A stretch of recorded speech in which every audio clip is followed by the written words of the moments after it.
Give me a moment. Give me a moment. Hmm.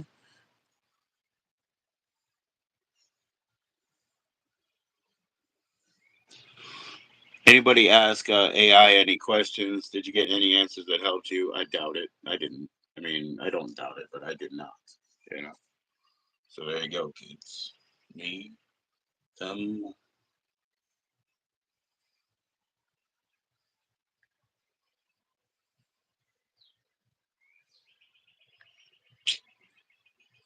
Right. Okay. I got to do this.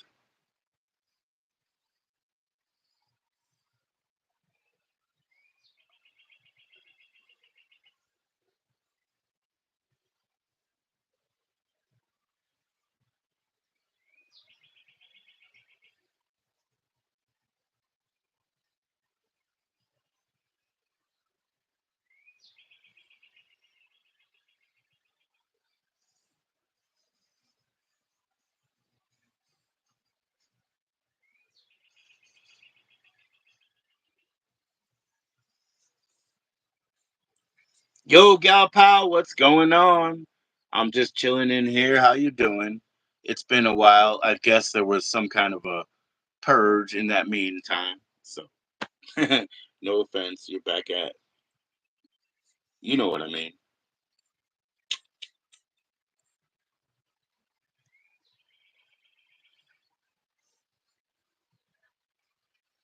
Let me see what's going on here. Hold on. Hold on.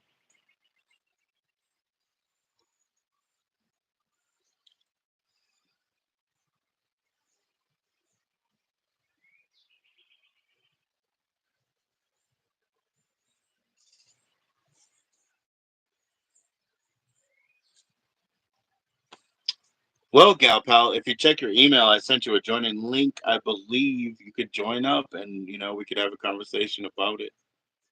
I would love to. It's been a while. Oh boy. You know what I have to do? Hold on. I have to turn my notifications off. I forgot. I know I'm going to get in trouble. I know I'm going to get in trouble.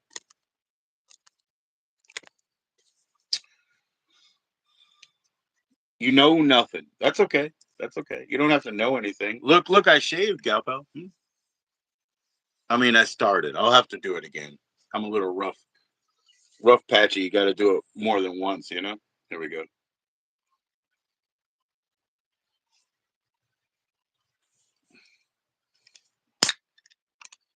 It's going to be my birthday, gal pal. 1 week, April 12th. April 12th. I'll be up here on April 10th. I'll be up here on April 12th. I have a birthday giveaway, but guess what? I'm not going to pick, from a guest, from a bunch of people who click like or say hi in my Discord or whatever. I'm going to do it different. I'm going to do it. I think I already know who I'm giving it to. I'm doing it because one of my birthday mates is Beverly Cleary. And when I was in elementary school, she was an advocate for literacy and everything. So I'm doing books, women written books. So, well, female literature, not just female advocacy of literacy, if I can do it right. I can't even say it right. But anyways, that's because I kind of my passions I think beyond my speech. You know what I mean? I get wound up. My gift to me is to give that out, and it should be seen and it should be passed on. It's not to be kept. It's a gift. It's to be seen and it's to be passed. They're important books. They were written by women, but they're important books in the fact that one of them was part of my college education. One of them was part of my industrial and corporate work education. And the third one was when I found more free time for myself in the future. So all of them were part of my education in that way. What is up, Fresh Prince? How's it going, my brother? Cheers to you. Cheers to you, Prince. Hello. All right. I'm going to mess around with my purchases again on this fire stick and we'll see what happens. We'll see what happens. Let me put a background on. It's Joe Bruce Lee in the record store. Whoops, whoops. You still can't see him. Oh, yep. All right, let me put on something like that. You have to find the thing that says purchases again. They always mess with you over here.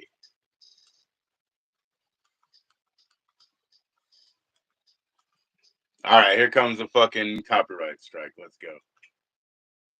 Yep, there we go. Yo, what's up, off grid? Off grid, man. You should be getting your stuff in like a couple of days. It's media mail, so they threaten me, but I gotta save money. What's up? What's up? Cheers, off grid. Nice to see you, bro. I smoked on my last one like 3 joints, 4 bong hits, try different shit, but I'll catch back up, man. Hopefully, my kids are happy with the dinner they got. We'll find out. Cheers, brothers and sisters, gents and vents, everybody, ladies and maybes, everybody.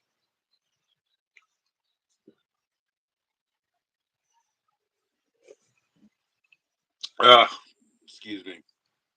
My heart dies because it's just spinning wheel nonsense. They won't let me play my shit. Ugh, I hate you.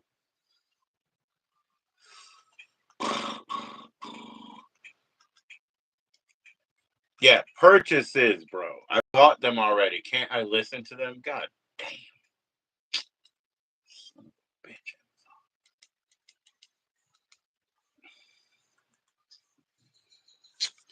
Nope, I wouldn't deny that.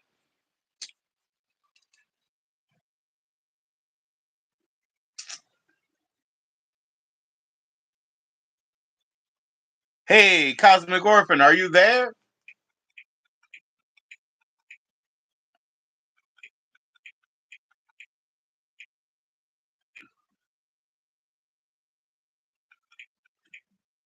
I don't see you, man. Do you see me?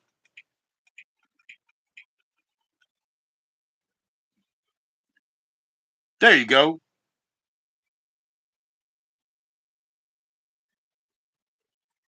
I can see you now. I don't know about your sound.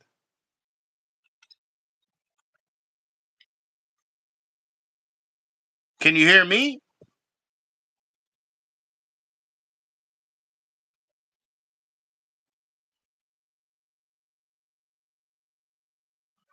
420, that's awesome. Huh.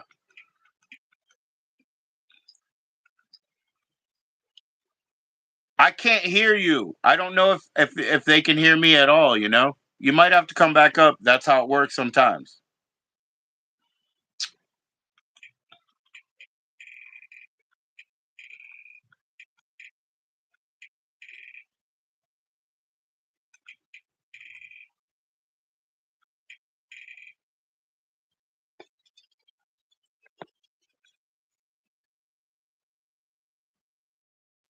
Thank you, Fresh Prince, brother.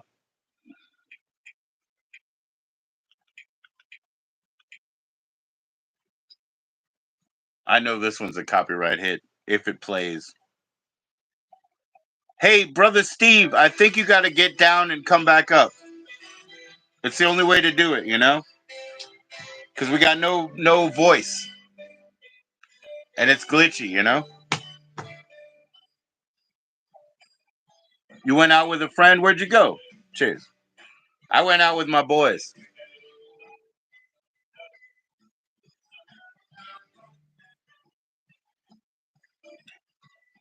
I went out with my boys. We had to straighten up paying the rest of the bills for the beginning of the month today. It doesn't know that it's so wrong. I've already been copyright struck for that song, so see what else I can do.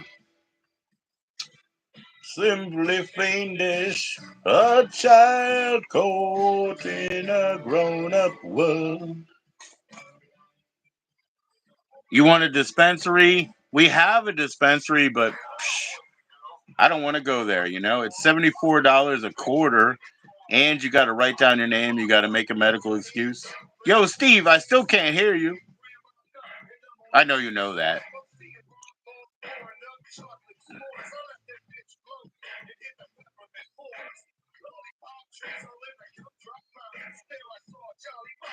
Right, right. Well, my wife's mother, she works in Pennsylvania at a dispensary, and the only dispensary we have is a PA dispensary. It's where my uncle goes, but he does it in Pennsylvania. And we have rec too. We have rec too, but it's not for sale. See, our rec is not for sale. I hope you're not getting frustrated, Steve. I don't want you to be frustrated, my brother. I just can't hear you. You know, you have to drop down and come back up. I don't want to frustrate you for sure.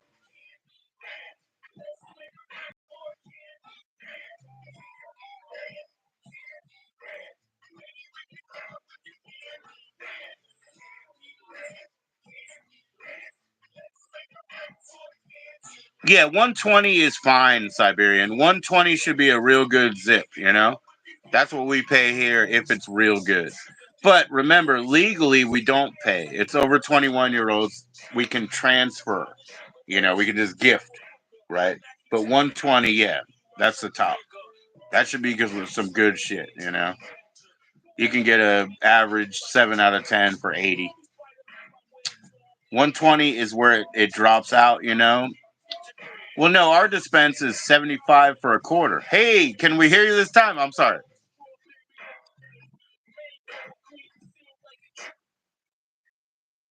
I'm listening.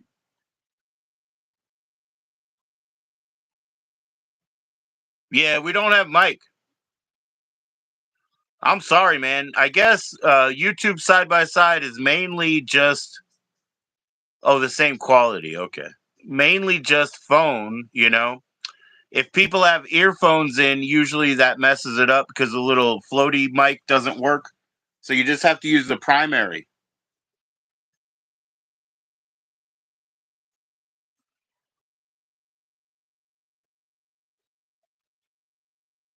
I can't check his settings on YouTube though, because I'm not in StreamYard, Galpal.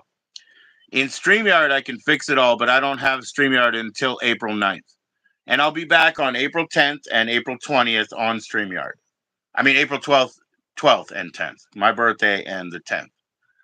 But I don't have that until the 9th. And on YouTube itself, yo, you're on gummies? Keep going, keep going. Yeah, he could check the settings, but it's really, when you do YouTube like this, vertical, it's all a phone game, right? Even though it tells you to put on your headphones, take your headphones off. It doesn't work like that. It's just a phone game. I'm just a phone show, you know? I can't even like remove him in that, you know what I mean? So let me see. I guess I can here. So remove, yeah, there we go. I can do that. I can do that. So I hate to do that. I like everybody to volunteer their ways in and out. Can you hear me or have I been talking to a hole in the wall? Because I would anyway, y'all. I should have kicked him out years ago. No, I'm just kidding. I forgot that you can actually like click them out because I don't want to, you know. Persephone. Yeah, somebody wrote me a beautiful song about Persephone. They wrote me a song. They said, "Hey, play this song," because he was just a writer, not a musician. And they wrote me a beautiful song about Persephone. And I was like, "How do you pronounce it?" You know what I mean? And that's what I had to learn because I read about it, but I didn't know how to pronounce it out loud. Watch this. What's this? This works. You see, I should have pressed that leave stage button for you, but I didn't do it because usually I ask people to leave. But yeah, once it's so weird because it doesn't mean anything, but once you get back up and re handshake, it works again. I mean, Cool. who would have thunk? What's up, Yeah. brother? Not much, man. How you doing? Not bad for an old man. Right, right. Well, you're just 48. You're just not that old yet. 48. Try like 60, 65, man. I know, I know, I know. You want to see something weird? Absolutely, every day, Watch this. at least 3 times a day, please. So me and the wife, I'm kind of a bizarre person anyway.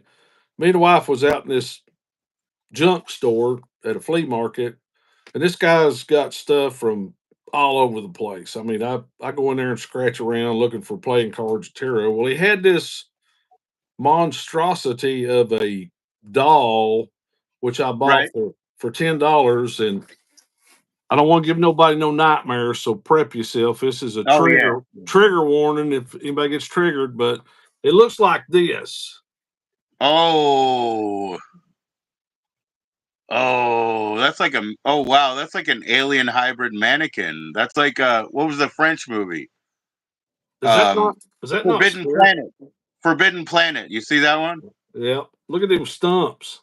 I know. I know. I couldn't resist for $10. No, it's beautiful. Yeah. First time, I was talking to Hershey, I was telling her about this doll that we have, Right? and it's a kahuna, and I said we adopted it as a child. And the guy who made it, he was using his like his PTSD from war to make dolls get his aggressions out and stuff like this. And Hmm. so I told her, this is just a member of our family now, and she wanted to see it. And then when she saw it, because he's very shocking. He has like melted fingers, and he has all this like grotesqueness, and he has a squeeze box inside, like a voice box. And instead of laughing normal, it's like it's like bad lungs. You know what I mean? That's And I was bizarre. like, but it's beautiful to us. It's beautiful to us. We've adopted this child. That's pretty cool. Yeah, that's what I got this for. I mean, I've got different stuff on my altar. I've got a there. I'll show you my altar right quick. But Yeah, absolutely. I got Buddha's head there. You can see that, and Yes, sir. both hand path black or That's the right. Japanese Buddha, yeah? Yeah, he's when you go to buy a Buddha, and I didn't realize this. Uh, they're all over the map. They Yeah. Yeah. they look different ways. I'm trying to spy on the chat a little bit here while I'm talking to you. You They look can, and I am too. I am too. Okay, so the Buddhas that I have over there, I have the Cinnabar set of the Chinese Buddhas, fat boys, right? I right. have the set of all the positions. And then I have a really nice Japanese Buddha that's, you know, chilling, relaxing. And then the other thing I have is a carved beech nut, all the way built in Buddha. It's carved from beech nut. And I had a girlfriend who went to the Religious Tolerance Museum. She went to Oh, the Religious Tolerance Museum. We had very primitive cell phones back then, but she sent me a picture. She said, "Look what's in the glass case, the Book of the Law." And then she wow. came back with this beech nut Buddha that's all the way rolled around. He's just into himself. Man, that's pretty cool. Yeah, yeah. And my wife and I, we actually talk about Siddhartha, the real Siddhartha, a lot. A lot. We have a lot of talks about that.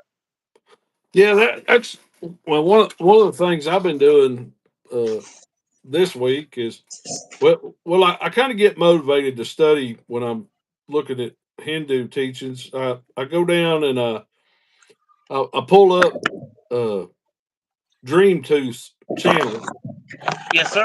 Yes, and sir. he's kind of my current spiritual guru, and I sat and listened to him chant 108 chants on his mantra here recently, and it kind of motivated me. So I started doing a deep dive on just exactly, what are the best mantras and what do those mantras mean if you translate them to English, and why do they do them 108 times and all that stuff. Sure, sure. So it's pretty fascinating, all the Hindu stuff. So I got Oh your man, I'm band. I'm so glad. The first time I had Tooth Up, somebody questioned him or whatever, and I brought this out because part of my college education, I went through every one of these books, Oh and yeah, so this is part one, book seven or whatever. But I went through. I guess there's like 24 books. They go to like part three. Part seven or whatever. And I said, if you don't understand his dedication to what he's into, then you're wrong. You're wrong. I spent years, like actually more than years, like 8 years, almost a decade on that study, right. and he is a genuine devotee, Yeah, he's real. like take it or leave it, take it or leave it. What's Yeah, up, he's William? Gal pal, I know you've been in. Yes, we've been trying to keep up with the chat, like he said, but we also had a little bit of technical difficulties. What's up, Prince? Cheers, everybody. Thanks for being in, man. Yeah, Joe had a dummy on my end. That's what happened. Was my phone was misbehaving. No, he's Yeah. two. two's the real deal. I mean, when I sit and listen to somebody do a mantra and look spiritually at what's going on as they go through that mantra, you can tell he's connected. I mean, he does the whole transcendent thing from the first one all the way to the 108, and I mean, He went to California and he went to India to study.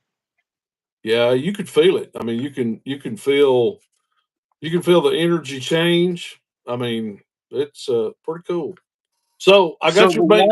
the ones that the Society for Krishna Consciousness, they'll hand you a card. It'll have a simple chant, which will be Hare Krishna, Krishna Krishna, Hare Rama, Rama Rama, Hare Hare, like that. So that means like great and grand person, Krishna. That personage, and then Rama, the good God.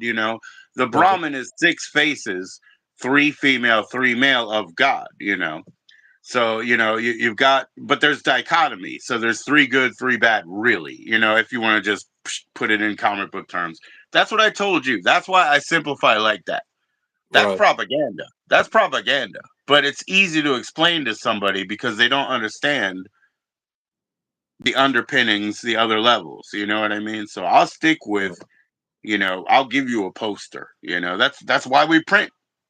And right. what do I love more than print? I like records, his story, Oh, if everything. you like records, let me show you. I'm gonna do a little pan here. Pardon my mess here, but let's see if you can see it. You see what I they see got? it. You I see see what? it right there. I Yeah, see it right there. I got Good thousands lord. of vinyl. Good lord, man. I mean, you got any Well, Moody Blues? yeah, I got What's I up? got multiple Moody Blues. There See you go.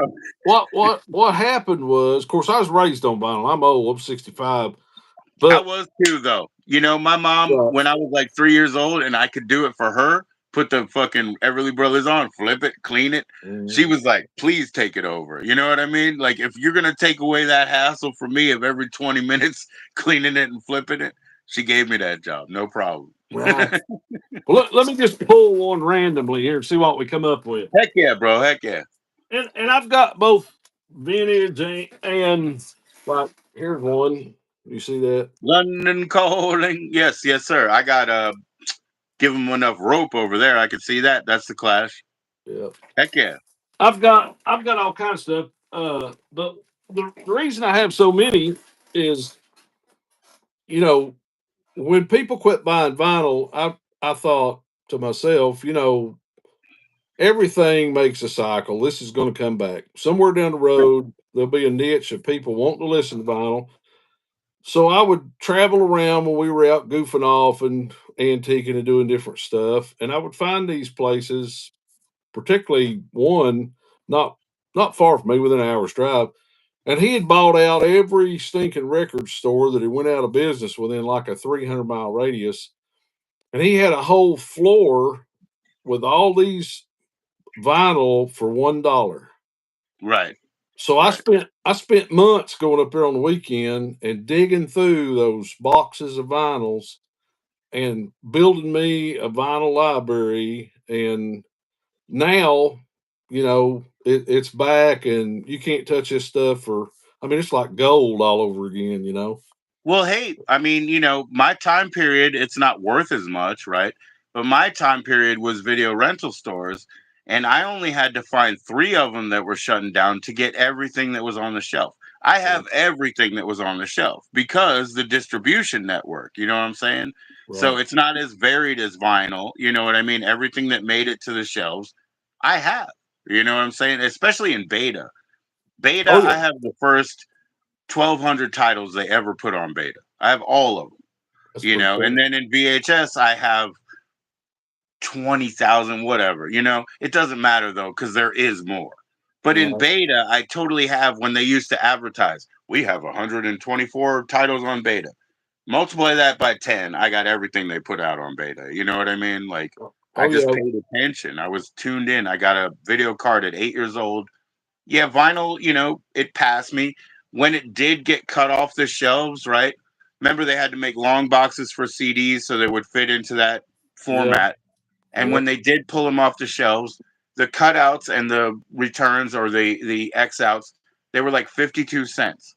So I got a lot of nice 70s music for 52 cents, brand new. Right. I've got one album here. I've got them alphabetized, but people like to come in here and rifle through them and don't put them back alphabetically. Are you a Fleetwood Mac fan?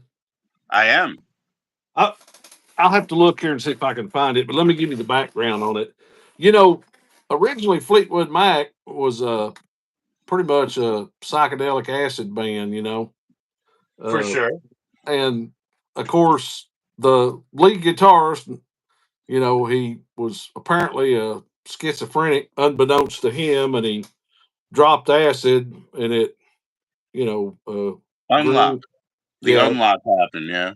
yeah, it messed him up. So they wound up restructuring the band, and they picked up what would really cause the band to become an entirely different band and world famous. They picked up a girl and a guy, uh, and added them to the band. When they went over, they went to L.A., I believe it was, and they were at Sound City Studio, I believe, something like that.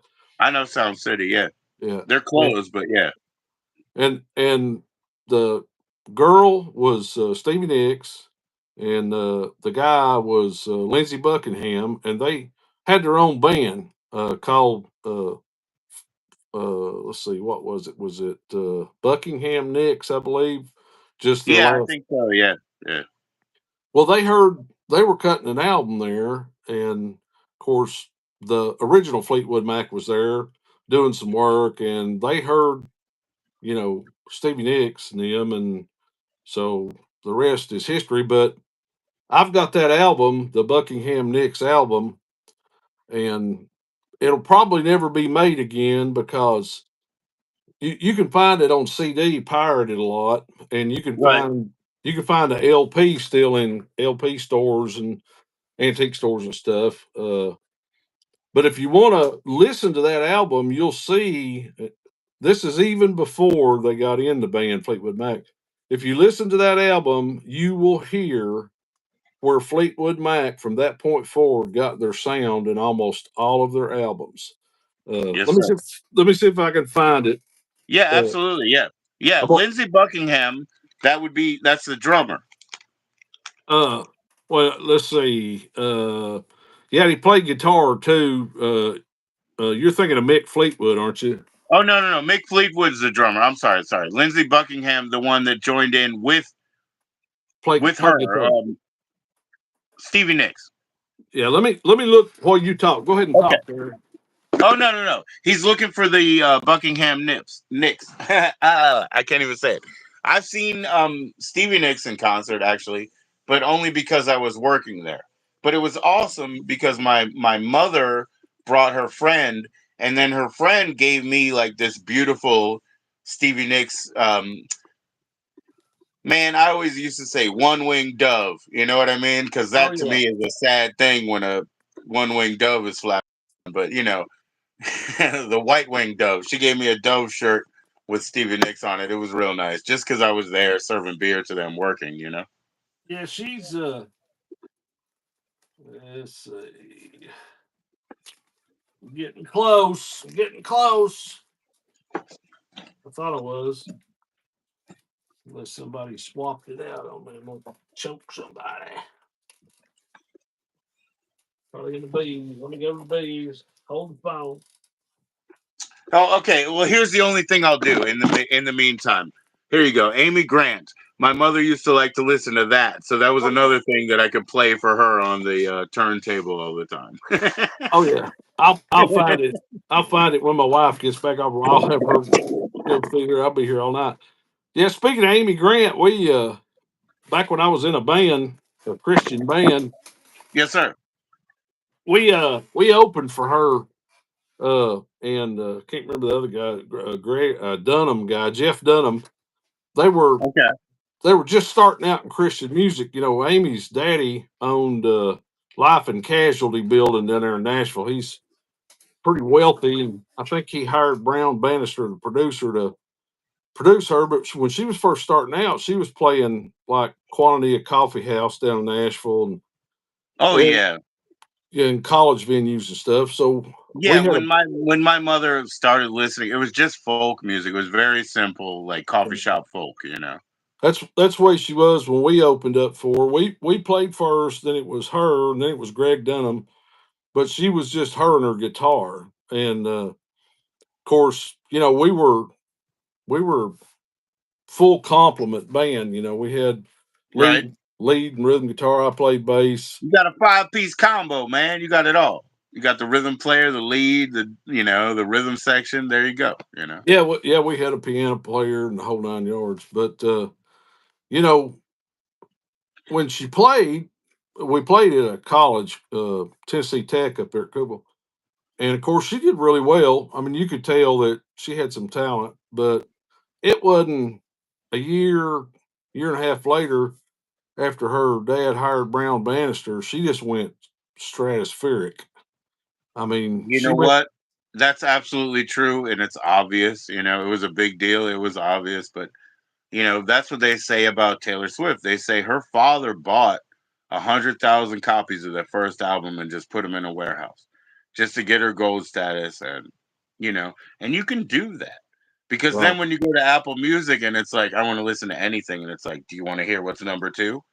You can do that. Now that's just a rumor, but that's what I heard. I heard that her dad bought 100,000 fucking CDs and stuffed them in a warehouse. I don't doubt that because I mean that's how she got where she got. I'm not taking anything away from her talent, but No, and she got a stage. Everybody looks. That's the Carnival Barker gets everybody to look, but you got to have a show behind it. So at least she performed after. I mean, maybe he cheated the system in numbers, but is it really cheat if you can do it? Like, when they talk about games, everybody's spamming and cheating some moves. Well, the game lets you do it, so I guess it's legit. It's right, on the board. It's on the board. right, and that's the way a lot of them did it. It was all about you know playing the game, getting discovered. It really wasn't about. I mean, well, And then there's contagious magic. Oh, 1,000 people like this, 10,000 people like this, 25,000 people like this, exponential growth. Everybody, what am I missing out on? You know what I mean? That's what contagious magic is all about. It's like, what am I missing out on? right. And there was a lot of we were down there in Nashville. There were some brilliant musicians down there that were more talented than most of the people that you actually saw in the industry that were stars, but they'll never see the light of day because they just It's didn't not have. the product. That's not what the product is. The product is not being a good musician. You know what I'm saying? Like That's it's right. not what it is. The Yeah, thing that I love and that I try to point out to people is the most commercial musicians that you'll ever meet or whatever or ever run into, they still love music. So please listen to the offs. Listen to when they make a radio appearance, when they do a B-side, because that's when they'll get to express themselves. They didn't start it because they wanted to be happy and loved. They loved music. I guarantee it. Anybody, you scratch them and you'll find out they loved music first. This yeah, is not the way to get popular. This is not the way to, be the coolest guy in town or whatever. It's not what it's about. It's not. They love music. So in the background, yes, they have to survive. They have to deliver on what their expectations of their audience is. That's the deal. You got to put on a show that's consistent, even predictable. right. That's exactly right. And Okay, but in the background, understand all these people have a real passion for music, and if you listen, you'll find those moments well, let me show you something right quick. for sure. Since you're a bass player, you'll get this. I'm doing a refurbished product right now. Uh, you like working on stuff? You know what this is? This is I'm working on a rebuild here. Is it reversed or is it left hand? Yeah, No, it's not reversed. It's one. yeah. So it's a typical. Is it a Fender or a Squire? It's It's a basically Fender. well. See, It's a Fender P. therein lies the story. See, Okay, technically it's a Squire, but it's one of those rare breeds that see it's got a EQ in it. right. This was one of these things. They made these in Japan, I believe it was. Let me see. No, they were still made in America in the California factory. That's one of the reasons I picked it up. But they're kind of a uh, I don't know. They're kind of a thrown together thing. They don't. The bodies on them are super heavy, and they're Right. probably multiply. They're probably not too decent wood, but I picked it up because I paid. It doesn't matter in solid state. It doesn't matter about the wood. It's all It about the doesn't. pickups. You know, That's it's right. like it That's doesn't right. matter. There's no resonance in the what they call it base wood. They call it Right. base wood. You know what I mean? It's It nothing. It doesn't is, matter. but I think this is like even a multi-ply base wood. It's like a. It was like an entry level type ugly. You But is know. that a 5 string? No, it's a 4 string. Okay. Okay. But now, uh, my 5 string, I've loaned it out. But I'll show you a base I think you'll like. But I got this one because I paid $99 for it. Right. Right. And I'm gonna redo it. I'm gonna put me a new EQ in it right here Right. because the pickups are still good. The neck's splendid. The biggest reason I bought it is this right here. Okay. It says Fender. Yeah, I know. Yeah, but it's like a Stratocaster. Excuse me, like a Squire build, right? Right, Yeah. right. But you know how much this neck goes for by itself? Probably 470. About 450. Okay. And I Okay. paid $99 Well, because it was reverb, man, reverb. You know, everybody's willing to pay extra fees and right. shipping, and that's why I said 470. You know, Right. It's send them crazy. a photograph of it and see what happens. You know, Right. they Well, let me might show you win. that. Let me show you something. Sure, Because I thought you'd like seeing those bases. I absolutely do, man. Of course, this guy here is one of my modern day heroes. And if you're a bass player, you probably know who he is. You recognize that name there? What does that say? I can't see it right now.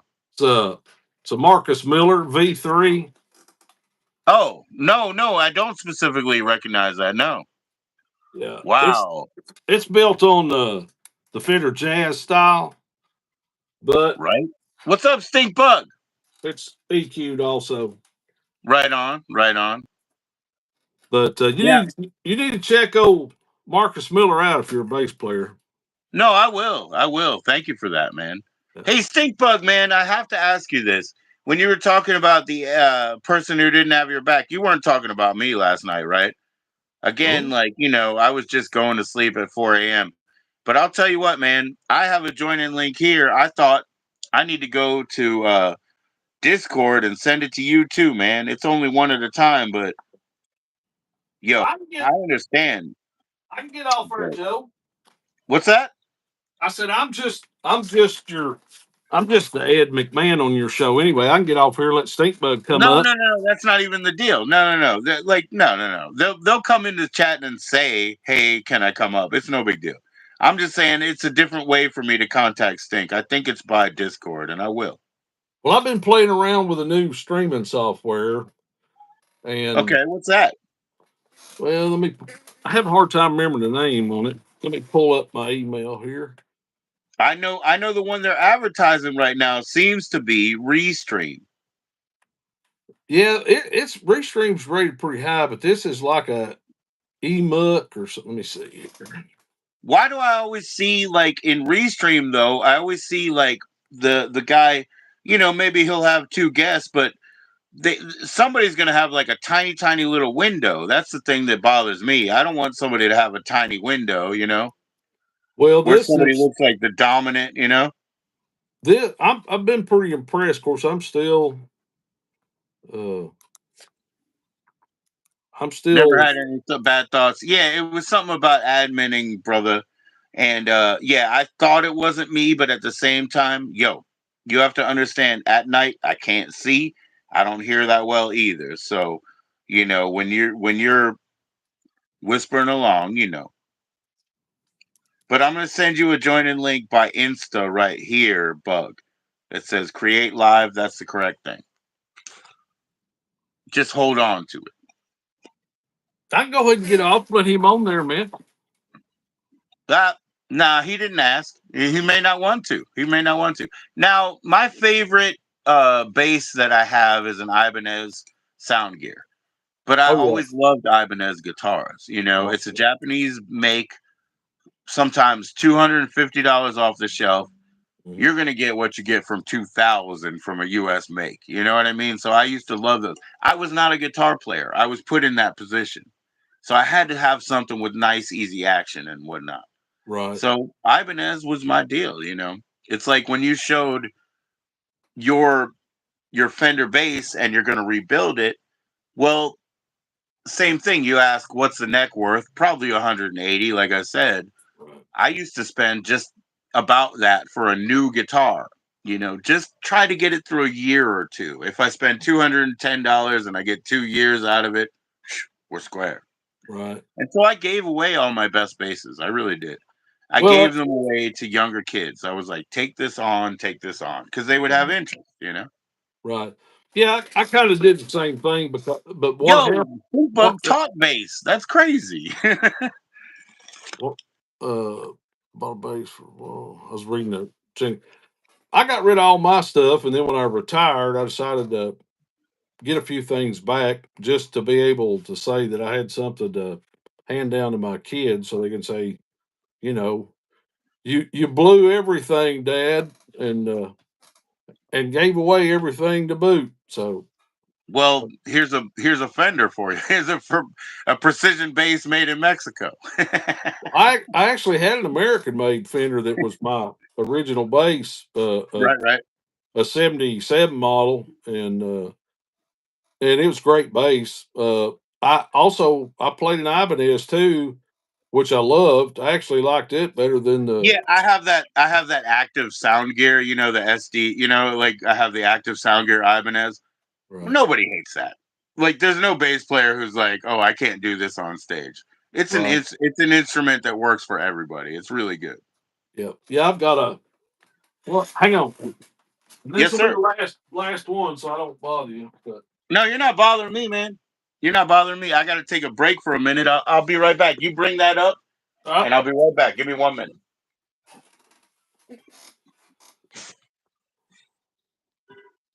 I need to turn. That might be a little better. There we go. That way, my half my head's not cut off.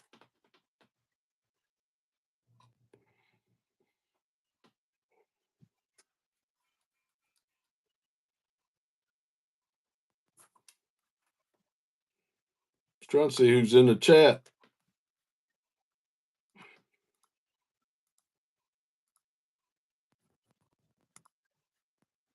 Looks like Siberian Gal Pal and Stink Bug and Joe G.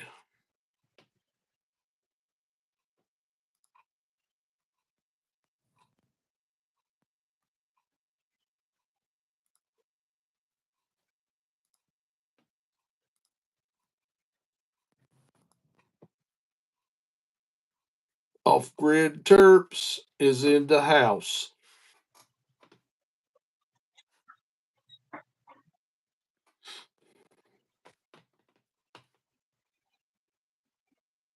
I'm sorry about the delay. I'm back. I'm back. Okay, you was talking about your Ibanez. Yes, Dur- sir. During the pandemic, and this is one of the best bangs for the buck I think out there Okay. is Oh wow. Well, that's built like a honer, man. What is that? that's an Ibanez. That's their Oh, base it's a model. lion. It's a TMB 100. Okay. It's a great little bass, man. It's got the active EQ in the back, Right.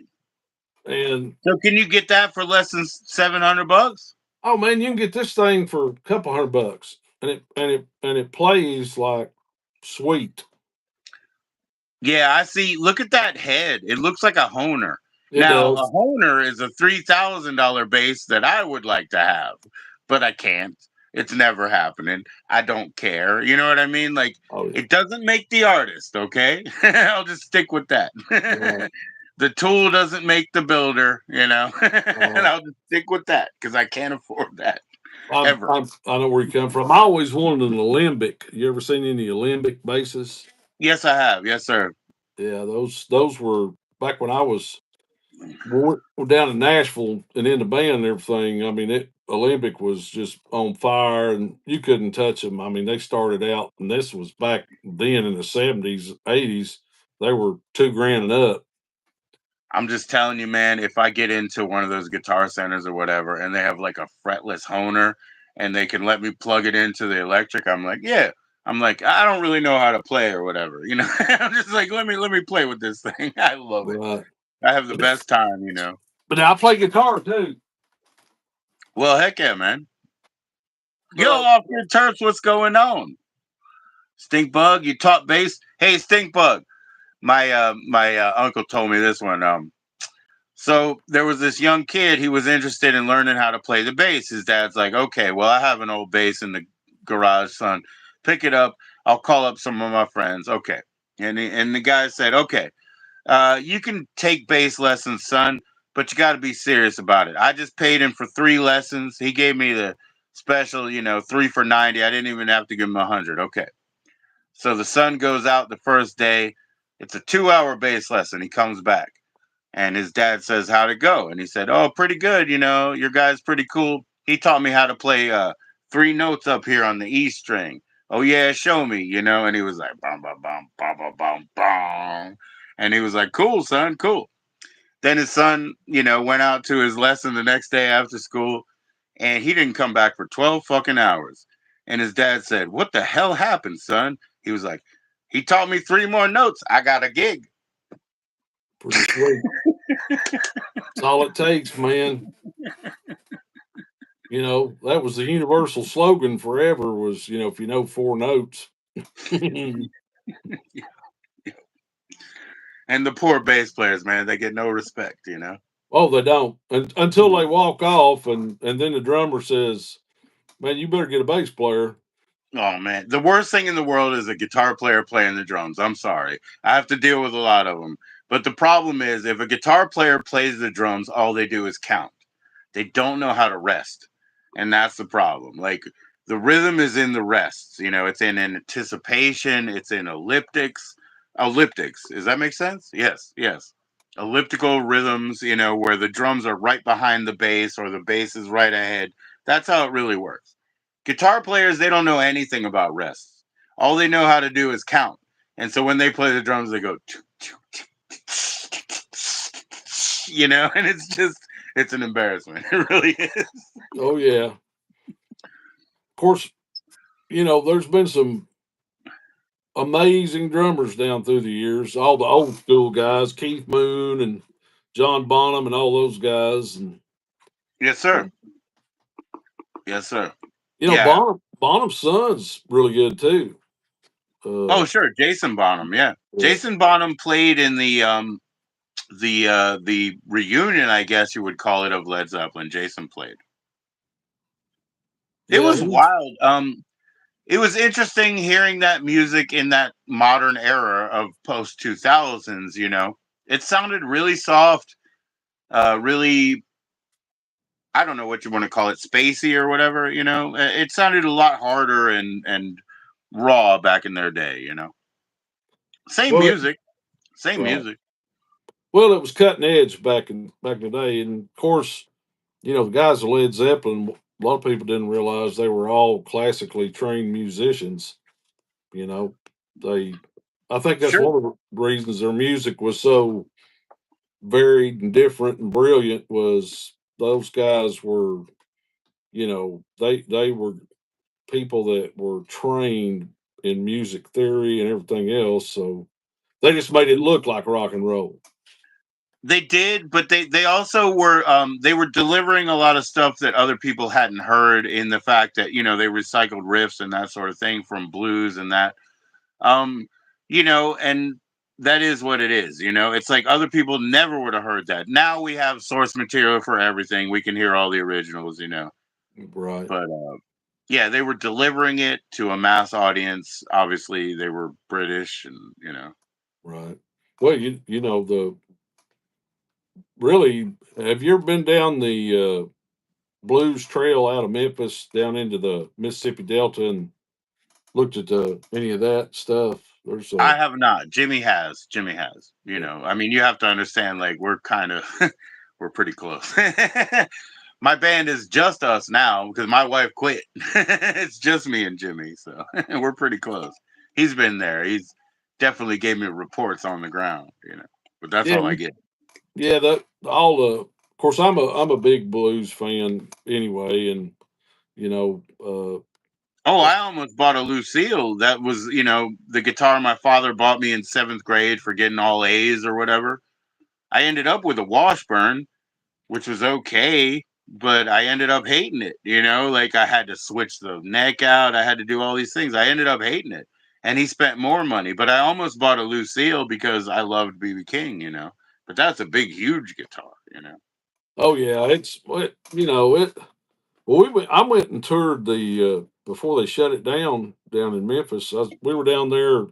My son's a judge, and he was down there doing a refresher training on mass shootings and how those are prosecuted and structured and all that stuff. So we went down to visit him, and while we were there, we went over And and they're doing that. Wait a minute, they're doing that like forensics, like an afterthought. yeah, yeah. They're trying to break Afterwards, it down. Like it's a new thing, or at least not that old, only a couple decades, and we have to figure out how this shit goes down, right? yeah, it was not only the forensics and then the prosecution of it, because at that point in time, he was prosecutor over the violent crimes division, and he he was blowing through about 30 to 50 murder trials a year, and Dang. and in South Bend was where he was at, and Oh, South Bend, I've been there. That's real nice. yeah, they're the only places more violent up there than South Bend at that time were Detroit and Chicago. But Well, shit. Me being from DC, you know what I thought about South Bend? Fresh air. I could breathe here. Because when I go to DC and I come home, I'm like, I have tar all over me. So going to South Bend for me is like going to like an oasis or where you can breathe or whatever. uh, well, I didn't know it was actually, all that tough down there. I didn't know. well, the biggest thing that drove the crime there was the gangs. I mean, South Bend's actually a really nice area. Sure. And a lot of great people there, and but when he was there as a prosecutor, he's a judge now. He's in a different county, but there was like 40 something different gangs there, and the Sure. gangster disciples were in there. Of course, they had started being kind of busted up. Their strength was kind of diminished because they went after the main guys that were in prison that were kind of directing everything. But anyway, that's another whole story. So Right. we went and toured while we were down there in Memphis. We went over and toured the Gibson factory. Of Mm, course, it's not there anymore. Uh, right. I think they I shut it. caught it on TV, but I can't remember who it was, man. It was I think it was like Joe Walsh or somebody was going back in there and, they were just giving him gifts or whatever. But that's before it shut down. Yeah, it was pretty interesting to that's kind of one of the reasons that we wanted to tour it was because they hadn't settled it, but there was talk that they were going to shut down production there. So we thought, well, let's go over and go through because you know it may not be here next time we're down here. So, and it was interesting to see, how they staged all that stuff and the different price points. And then when you got to the end of the tour, they had hundreds of guitars that, you could walk down the line, pick them up, play them. And, Oh, yeah. it was just, and then of course, Oh, when you man. walked going out, they had like five Lucille's hanging on the wall, being autographed, and, it was an interesting. Then we went right down the street and had some ribs at you know different watering holes, and they had groups in there, that were busting their chops on the local scene, and it was a lot of Well, it like was a you lot of said, fun. these guys are the best players in the world. They're never going to get seen. They're never going to get heard, and it might repeat every Wednesday or whatever. But the guys who hold it down in the bars, like where you were going, they're the best players that exist. Oh yeah, yeah, they're good. They were good, man. I enjoyed every one of them that we heard, and And then of course what the next night we were there was biker night, and if you've never been to Memphis on biker nights, you should really do it if you're ever in that area because it's a hoot. But Yeah, yeah. I'm sure I would enjoy biker anything. oh yeah, you'd fit right in, man. You'd be a star in 30 minutes going down that strip, man. I'll just be shaking hands. I got your present on the band camp. I've got to create a profile. You I don't can't have just a, they don't just send you the MP3s. Oh my god, I don't know what happens on the other side. it's no I thought they problem. just send them to your email. They send you a link, and then you gotta. I'd say for anybody that's already got a Bandcamp profile, an account, it just automatically downloads. But I don't have one, so I got to create one. Well, it's not supposed to be like that, man. I don't like that. You know what I mean? It's just supposed to tell you, unlock the MP3s by your email. It's a gift, right? It is, and I appreciate I it. have to pay them a nominal fee, so it's pissing me off, but it's okay, Steve. So I got this Well, dagger, okay. typical of thing. Oh yeah. You see, it's typical shape, right? Right. Man, the first time I unsheathed this thing, I cut my damn finger. Are Cut you it so kidding me? bad, it's so clear, it just pumped blood, man. Did you get stitches? Well, I can't get stitches. I don't know anybody who does that. My mom's dead. Did you But I super got glue? this one for this. I got this one for the cup. You know. Did you super glue it? Hopefully, I don't cut myself anymore. Yeah, you don't. See, that's why. Here, let me show you one here. It's really cool, man. And now I know I can kill anybody with that little knife. I'm telling you, man. If it took me that quick, it'll take anybody. Right here's what you need, Joe. Right there. Yeah, that's good with the hook. Yeah, yeah, It's yeah. got Gut a you right gun out. hook. Yeah, Well, I don't. This is just a ceremonial dagger. Like seriously, that's like what. it's got literally the perfect shape. And That's that's what I all was. it was supposed to be. But it got me. That's what I was going No to ask you kidding. if it's a ceremonial dagger. Yeah, it's in the same. You see, look at the shape. Yep. Yeah, but it's still a killer. Like I couldn't even pull it out without cutting myself. So there you go. I got it to put in that cup. The cup is for that, and. Well, I had to get a stand-in to go along with my real ceremonial dagger because people got intimidated when they come here. So I made one out of wood. You know, Right. so that way it'll still put a hole in you, but when I have company comes over and they want to do something with a ceremonial dagger, I give them that so they don't hurt themselves. Yeah, that's a good plan. I'm not inviting anybody over, but that's a good plan. Because you know how people are, they think they're in total control, and then something goes wrong, Oh, and I didn't even see it happen with my bad vision. I was just like out of focus. It was like, it was so quick, and there's nothing like that. I mean, that's sharp. There's no jagged edge on that, so there was no stopping this. so are you fixing to start doing rituals? No, no. I just I try to keep my things around. I like you have an altar, right? I've always had an altar. Yeah, Yeah. yeah. I think everybody should have some type of an altar. It's just a focal point for your life. I've had a very specific altar. One time I was at my grandmother's house.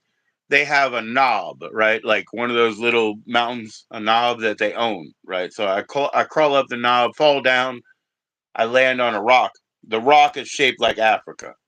Absolutely like Africa, like the continent. Okay, I take that rock home. In my at that time, my altar that was set up, it had this old turntable. I put that right there and put everything else around. Like I said, I got my Buddhas over here of all kinds. I always Uh, got an altar. yeah, you're right. It's a focal point that will cause you to focus on your spirituality, whether you want to or not, from time to time, which is a good thing. And I used to be real lucky with like cuz I'm like one of those people. I'm like really into like whatever you call them, like tokens and things that you can make like physical objects, you know. So, but I have a real good luck of finding something. So I was finding something like daily, you know, that I would add to it. It would just show up. I would find like a little figurine or something like that that would all make sense, and I Right. just put it in there. Maybe I find a can of orange juice. I just drink that and take that as a gift from the gods as well, you know, whatever. But Right. I was Yeah, pretty lucky. that's kind of stuff I like. Something that has, you know, an attachment and a period of discovery where you find it and what your life experience is at that point in time. You know, Yeah. that's one of the reasons I got into photography as a hobby, uh, Oh, and you can wound up. capture moments. You can capture time.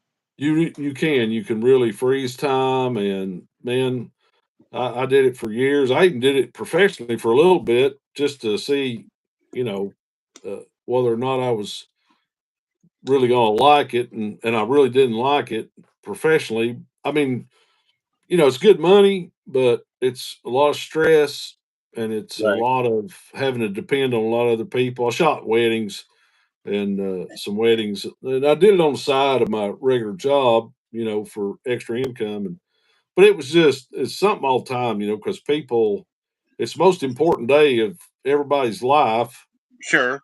and if you hose it up, you know, you get bad karma forever. You know what I'm saying?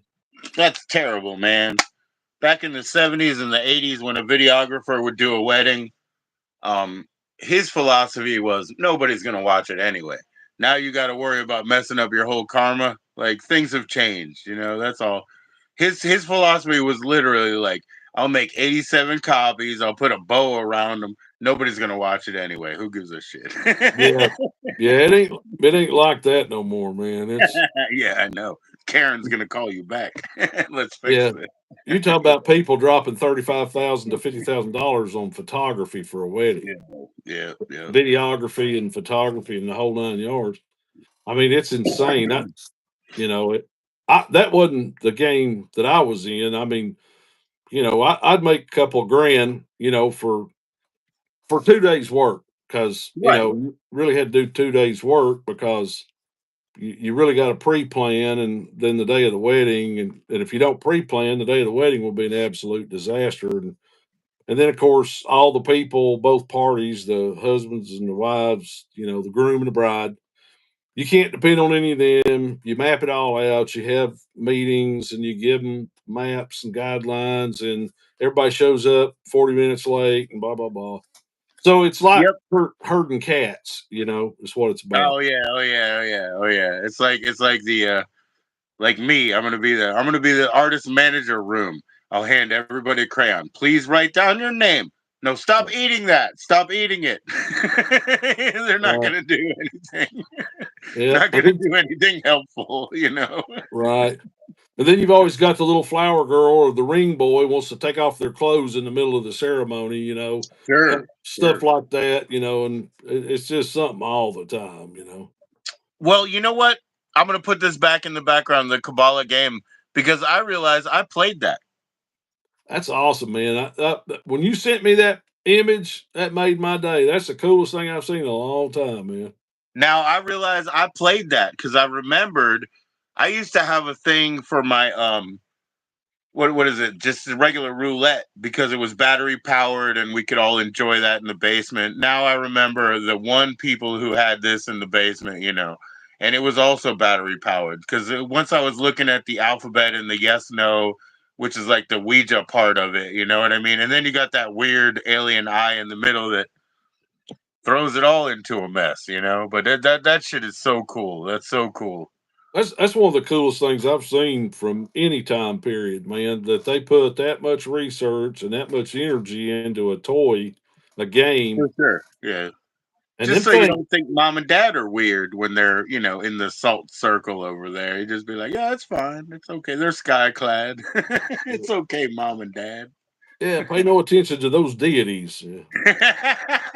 Oh yeah, the ones that are trying to seep into there. Oh my gosh. One of these guys online, he was so funny. He was talking about he was talking about basically like a Golden Dawn system of bringing up, demons and whatnot. And he's like, I don't want a bunch of stinky demons pissing on my lawn. I'm not calling them. Oh yeah, man.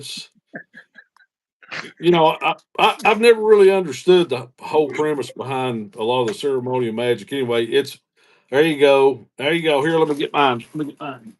This Well, one's from the Dollar Tree. I make my own. See, I make my own. Mine's still in shrink wrap, but I could not believe at the Dollar Tree I could find this. That's pretty cool, man.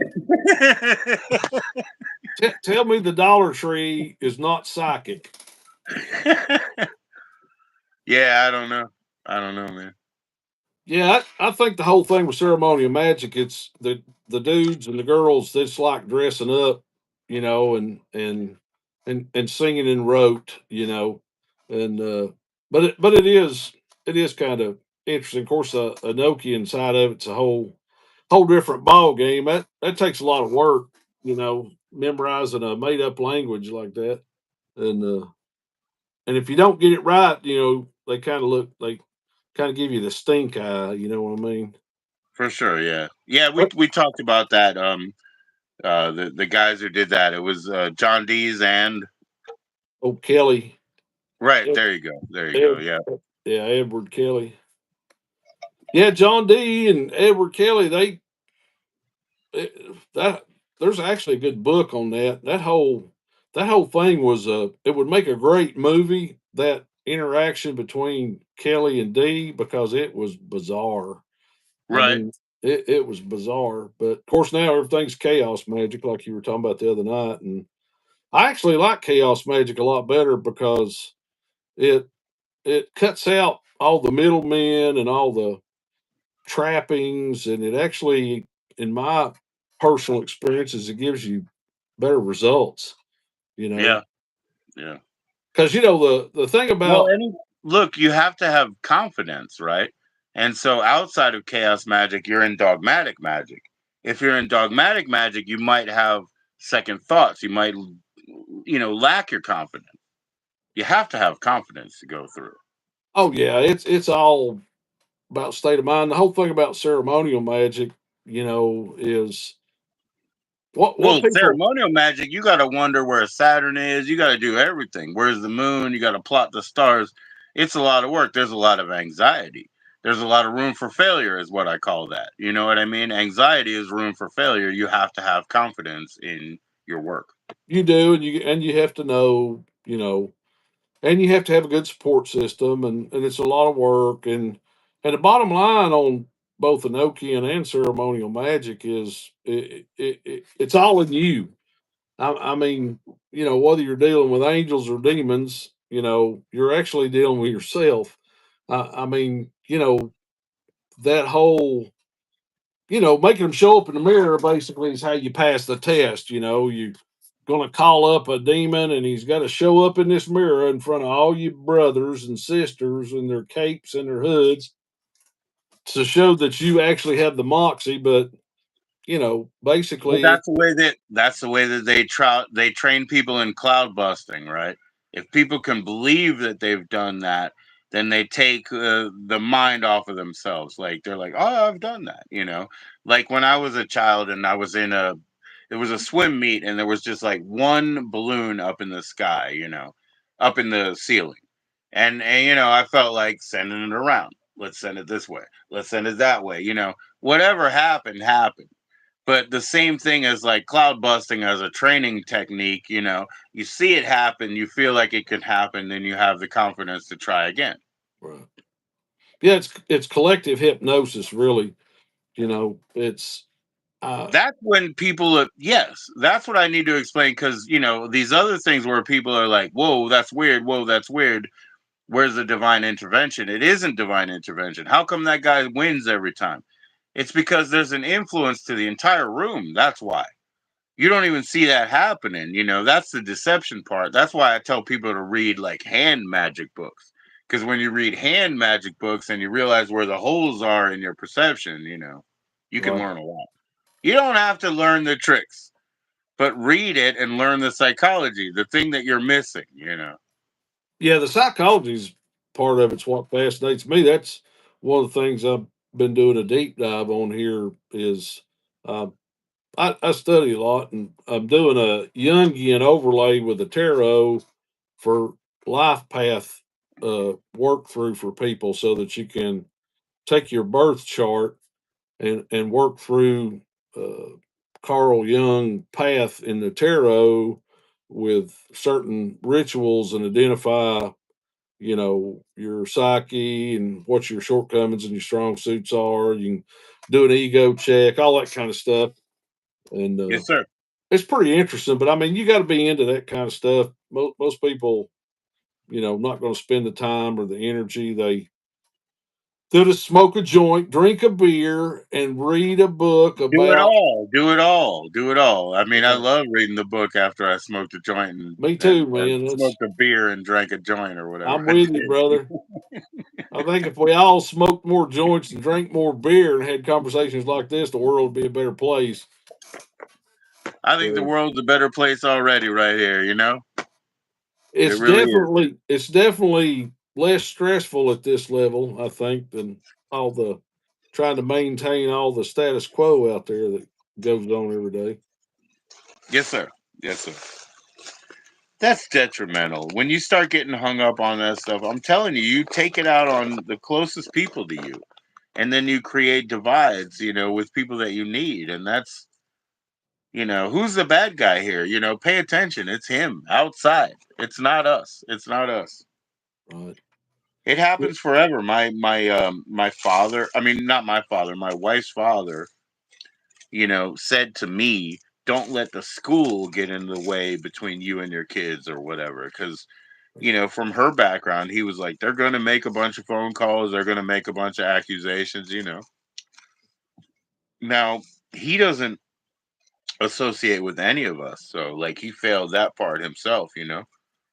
Well, that's another whole kettle of fish there. What's his problem? Oh, it wasn't anything, man. His problem is probably just that when my wife was in her early adolescence or whatever, he picked up the new wife, the new family, and like that's probably where the real source of the problem is. Right. He pushed his own aside. It was just her, and it was him and her mother, who were never really together for a long term, so they always bounced back and forth anyway. You know what I mean? Right. So when he found a new path forward, now this is a long time coming because that's when she's an adolescent.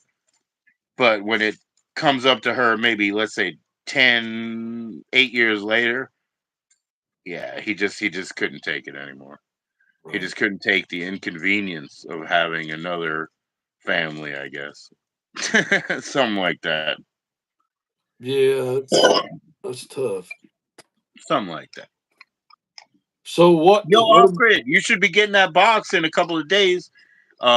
Yeah, I got a book to send to you. I'm gonna send you two books. Cosmic, they're over there. I could show you, but Let's they're coming spoil. soon. Let's spoil a surprise. You want it to be okay? No, I won't spoil it. Yeah, you could show it on Okay. your channel. That'd be cool. Go ahead and spoil it. I love spoiled You surprises. want it to be spoiled? Okay, okay. So the book I was talking about, I have an upgraded version of, Okay. and well, that's not the reason to send it to you, but Well, that's a pretty good reason to me. That's my kind of thinking there. I don't know where that one is. So it's not good thinking for me. I don't even have access to it. I don't know where the upgraded version is, but I'll be right back. I'm gonna Okay. spoil the surprise, and then I'm gonna share my birthday giveaway, which is books written by women, Oh, cool.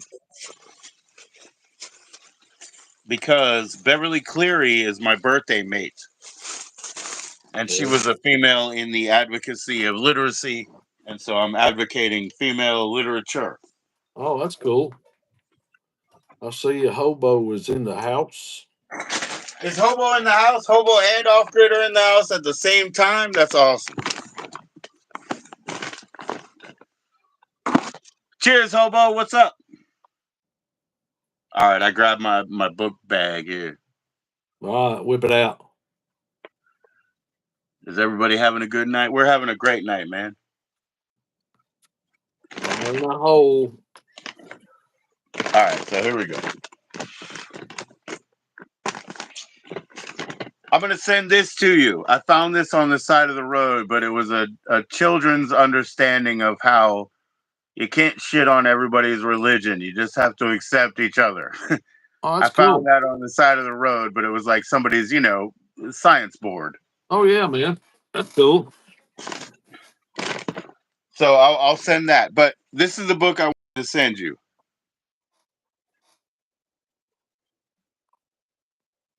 What is that? Paper Papal? Magic. Yeah. Oh yeah, yeah, yeah. It's from used books, and they gave me the number 665. Cool, man. Yeah, I'm looking So forward yeah, to that. that one I've read a couple of times. I really enjoy it. It's accredited to Simon. I'm gonna send you this, but since it's accredited to Simon, this isn't an original, but I'm also gonna send you this. Oh Lord, man.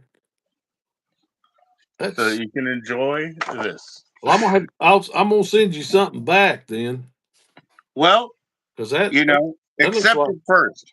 Well, I will, but I'm one of them people that somebody gives me something, I'm gonna give you something back because I mean, I so appreciate anytime anybody thinks of me or considers me. It just absolutely kind of blows me away. So I have to reciprocate because it just tickles the dog crap out of me. You know what I'm saying? Well, hey man, I'm reciprocating too because you sent stuff to my wife.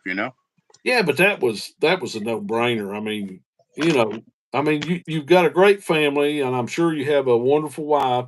And that's one of those decks when they roll that out, the women just absolutely love it, and so Yes, the sir. guys.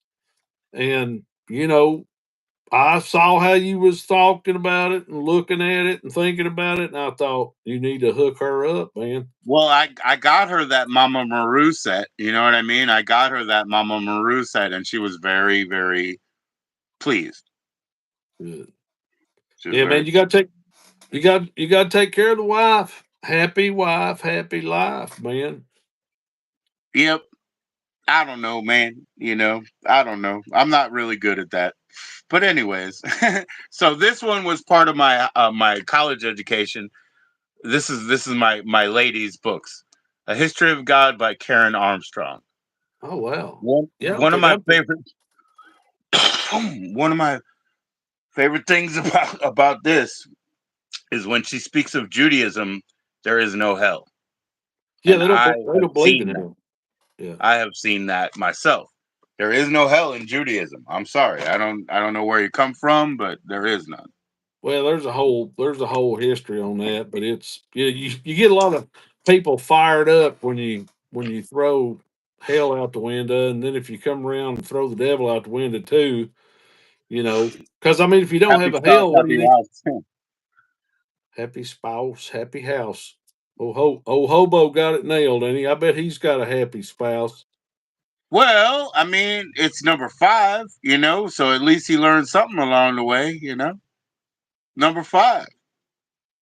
Yeah, I told my sons when they got to where they'd listen to what you had to say. They said, "What's most important lesson that you've learned, Dad?" And I said, "How to say yes, ma'am."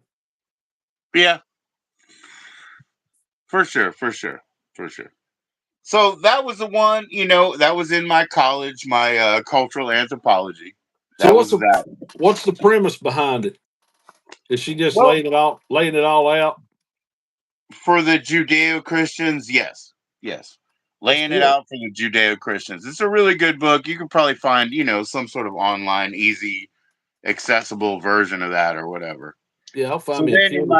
my professional career, industrial, corporate, blah blah blah. This one, it's it's the second book by Barbara Ehrenreich, Bait and Switch. The first one was called, what was it called Hmm, again? Oh, Nickel and Dimed. I read that too. But cool. this one was more right on about what was going on within that corporate world. So that's my education right there. And then this one was when I found free time. This is Grow Girl. It's the girl from the Blair Witch Project when she decided to go and grow weed up in the fucking green triangle. Oh, cool, man. And this one's awesome because Heather Donahue signed it.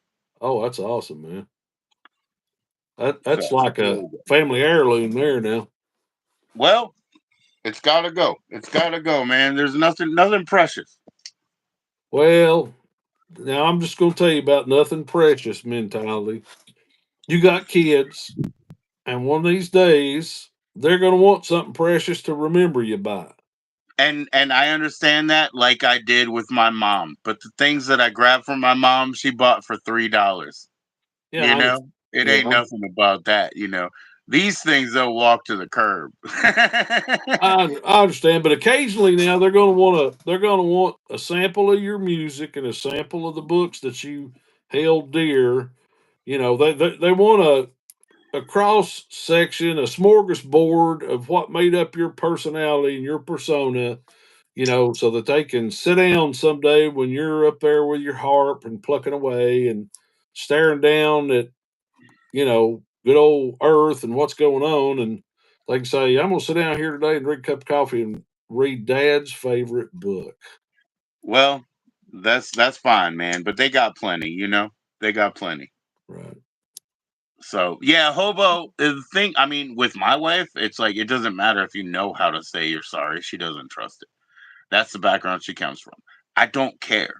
Like I'm fine with that. Boy, I'm just like the guy who takes the cannonball in the gut and stands up to do it again. I really don't care about that. I never have. We're okay. We're okay.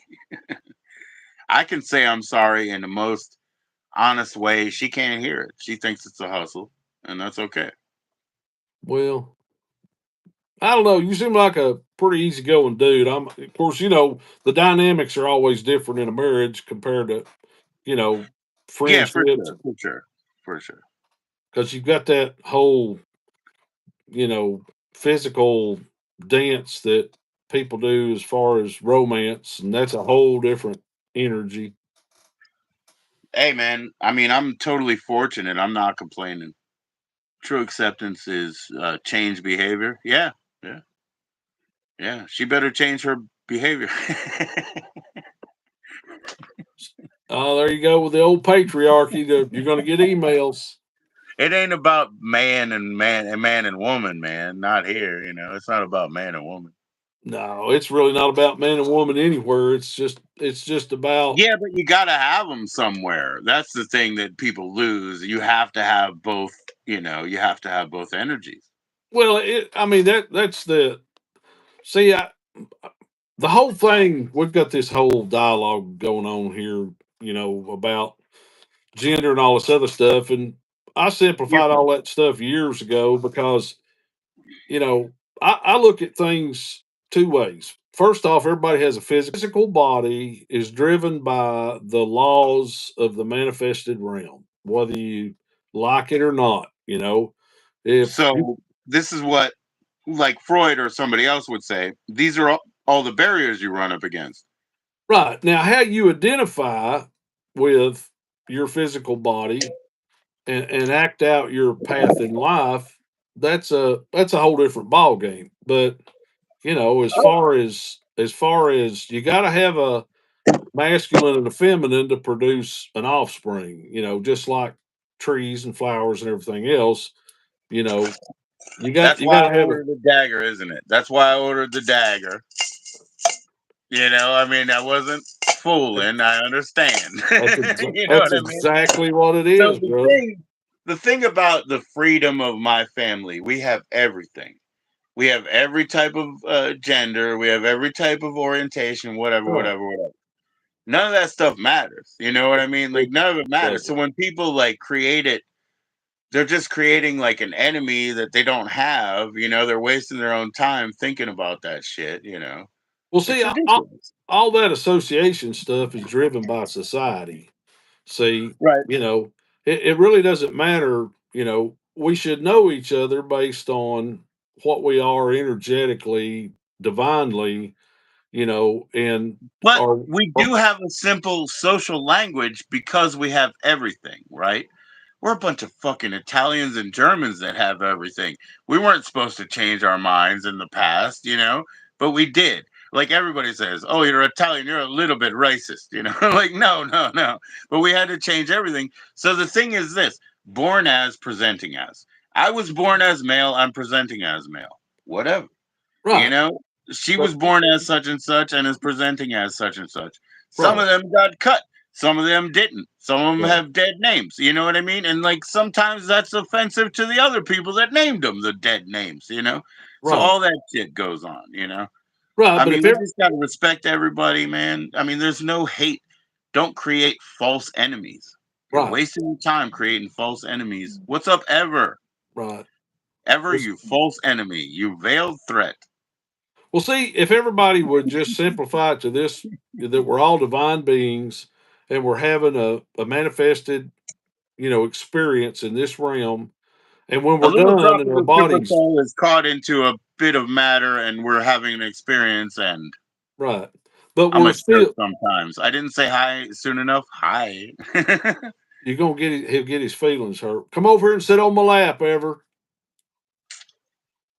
Uh-oh, don't invite him. He'll never leave. That's what he said. He told me one time he wanted to move in with me. I bet you he did. What's up, Mob? How you doing, brother? Oh my God, look at him. Oh my God is right, man. Hey, Mob, Matt told me he's so scared because Ken started that shit about how he couldn't, you can't pull a fat girl. And you guys backed him up, like you and Stan. And now he's all hurt, man. Matt's all hurt, man. What are we going to do, Mob? Cheers, brother. He's all hurt, man. Oh my Lord. What's Ever saying I did? Yeah, you did. Cosmic is one to ask about vibrating beds. That was one of my frequent comments. Was the vibrating bed comment? Yeah, Magic Fingers is what it is. You put 10 cents in. Yeah, Yep. yep. It's gone up to $1 now. Last time I was up in Gatlinburg. Well, good damn. I mean, I've never been in them places them days. It used to be a dime. I forgot about it. What are you talking about? Oh yeah, Did it's you go to gone the up. buddy house? Yeah, I went through about $20. Post 2020. He went through $20 in the peak booth. Gonna be learning how to do what? The actual auction part of the shit makes you want to go insane. Yo, Mob, yeah, it's hard. Like you wanna, you're gonna upgrade, right, with millionaire crazy fucks, and their fucking job is their life. I mean, you. You're gonna live through this. You're not gonna live your whole fucking life worrying about cars and auctions and bullshit like that. So it's okay. Just dance through it. You know what I'm saying? Like, take the money, and just dance through it and don't worry about it, bro. Where's the I old photo of Cosmic? All right, I'll show him an old photo. Hey, honey, will you grab that landscape photo You do off all the the tech shit wall? that the Bring it old in. fucking bullies don't understand, eh? No, in the living room. I'm gonna show him an old photo so he'll get You off. you get the leases clean, the liens, I mean, and all that. Yeah, I get you. I get you. Yeah, but these dudes are crazy, dude. Yeah, I know they're crazy, dude. Because once you get that taste, it's like bloodthirst. They're crazy, like 2 a.m. Like me. Call me at 2 a.m., Mob. Call me at 2 a.m., Gutty. I will answer you, brother. I'm crazy like that too. I just don't make any money at it. I'm just still like ferocious about the brand or whatever. And that's how your car dealers are right now because they're millionaires, you Hey, know, and they got to here, keep that shit. They're let me scared. Okay, we're let going to me see go. old photos Yeah, from let me get this picture right quick. what Where's my decade? What iPhone? decade do we have? 60s, 70s? What decade we got? It is like that though, dude. It is like that though, dude. Okay, here we go. Woo! They're All scared, right, man. are you ready? Yes, sir. I'm the see I wish I the, could mainstream you. Oh, I see. Okay, okay. the guy with the biggest hair. Uh, The biggest hair. I think the guy with the biggest hair is in the middle, but yeah, that's my brother-in-law. oh my goodness. And then this is back when I was a Had my own business before I got on with the government. Oh wow. Are you some bean farming hippie back in them days? I was just about anything I had to be to stay alive. Here we go. Here we go. Back when you guys looked like Blue Oyster Cult, right? In the 70s. That's when I was playing a little funk. You see, That, I had an afro. I was playing a little funk back then. oh So yeah, you get an old picture right there. that's awesome. Hey, honey, bring me that Song of Life picture. I think it's in that drawer in there. Yeah, gut rod. I'm not surprised, man. Like people are fucking wild when they make money because it's their lifestyle. The guy that my wife worked for, she hated him 8 months ago. I said, "Hey, come on, go back, chill." And it wasn't until like I just walked by there and I was like, everything's okay, and they talked about it. Yeah, she doesn't understand his lifestyle, but at the same time, I'll be right he's a pussycat too, man. He's a pussycat too. You just got to approach him right, back. And she got back. She got back. And they came to my mother's funeral, like everything got repaired. She wouldn't let Jimmy go up there and sing a fucking karaoke song 3 months ago. And she's been working there now. No. Sorry about the number. I mean, 6 months ago. Sorry. Uh oh. We got more from the wife. Uh oh. On the wings of a dove. On the wings of us. Oh yeah. Gonna listen to some Generation X. Oh, cool, man. What'd you find? What'd you find? After Oh, your wife. I gave up. I was trying to find my band picture. Uh, but I'm doing some rearranging and I can't. I don't remember where I stuck it. That's the bad side about getting old is your Well, damn it, I brain. didn't know you had to have a Bandcamp account to get those files. I think that's messed up. Well, I'll double check, but I was on my phone and let me pull it up here. And I clicked on it and it went through the whole rigmarole and then it says you've got to create a let me Yeah, look. that's Let me messed look up, here. man. That's messed up. Because I mean, that's mine, and I'm paying for it a nominal amount, but I can't even cash it out. So people have paid before. They said, "Hey, we bought your stuff." I was like, it's too bad because I can't get it. But Now, now it see started. here, that's weird. See on my Mac, I'm pulling up on my Mac. On my phone, it makes Right, me right. register for an account, but on my Mac, it let me download it. Yeah, you should be able to just download it as like a ghost file or whatever, like a tree, and then It's zipped up. Let me unzip it. then You want me? unzip it. You Can got we? it. Then yeah, that's my wife. We recorded that in 2009. We had one person on that, which was my friend John Wolf. He played it. He was a guitar player, but he played a drum track for us. Can we play it Oh, without a Ever was copy? on a phone call. Can we play it without a copyright strike? Well, I own it, man. It's BMI registered to me. It says Joseph G. BMI. Can I play a couple seconds? I hope so because I own it, man. Fuck them. That's Uh, crazy. what do you want to hear? Which one? uh, I don't know. I Death rattle. no. I don't know.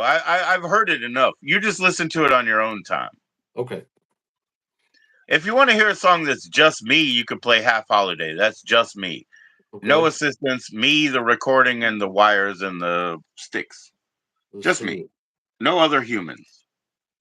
Nobody even press record. That's what I'm mad about. Jimmy says he likes to press his own record. I said I just want somebody to press record. So that's 100% me. I guess I'll mute out. Well, hang on. Let me make sure I can play it here. And that is there. It is.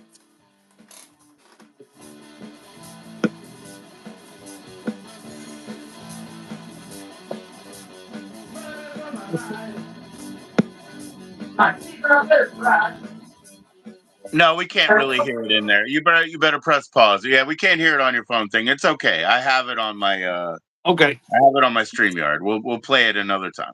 It's that noise canceling Apple stuff. Yeah. There's different ways around it, and StreamYard, I have access to everybody's, sound. So, Sounds but pretty good. Ever, as you discovered, Ever, you had the headphones on with the mic. You have to pull all that out and just phone mic, and then 4 feet behind it, you can hear stuff around here. But if you go too close, it clips out, and if you go too far back, it fades out. So it's like this weird non-analog thing. You look better with age. I look better with age. I just got my new ID, right? And so that means I have a new photo, right? And this is now one of these, like, I guess you would call them, like, I'm a real American ID, like one of those real IDs or whatever. But this photo looks better than my last one. So there you go. The other one was like 4 years later. I look a little bit more like downturned, sad. Now I'm more upturned and proud. So Hey, I'm hon, looking better, Ever. it's my high school picture hanging in the hall. Trying to find a bigger picture so Ever can finish rubbing one out there. I look better without age. Oh, thanks, Ever. You fool. It's not always what you see. It's not What always is what that? you see, Ever. Here's that band I was in, Joe. Awesome. You got a full. That's a big band right there. Yeah, that's me on bass right there. Maybe Ever can see that.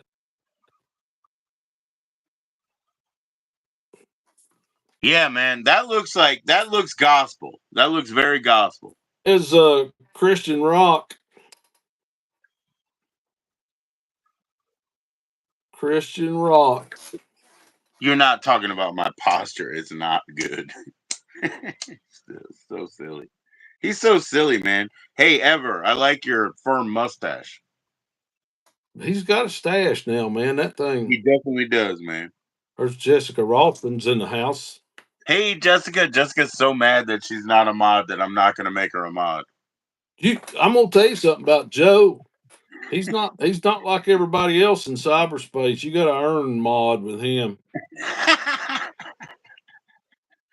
I mean, most people give them mods away like it's Halloween candy, but Joe, he commands respect, dignity, honesty, integrity. You Sending didn't him. ask on my channel. Jessica said she didn't ask. On your own channel, you unmodded me because you were like, he's mad at me. You made all that shit up. I didn't say a word. No. Listen, I'll tell you the truth. I thank you for that propaganda. That was really funny. I don't just hand them out like candy at Halloween. I do. Okay, so thank you for the propaganda. The answer is I'm on a phone. So when I unmod one weirdo, I have to unmod everybody. Yeah, I know. I'm just And kidding. then when they come back, I say, why you want to be a mod? There you go. Look at that, man. There you go, Ever. It's high school. Are you sure you weren't in Blue Oyster Cult? Probably. They were one of my favorites. That's that Freddie Fender hairdo. That's natural.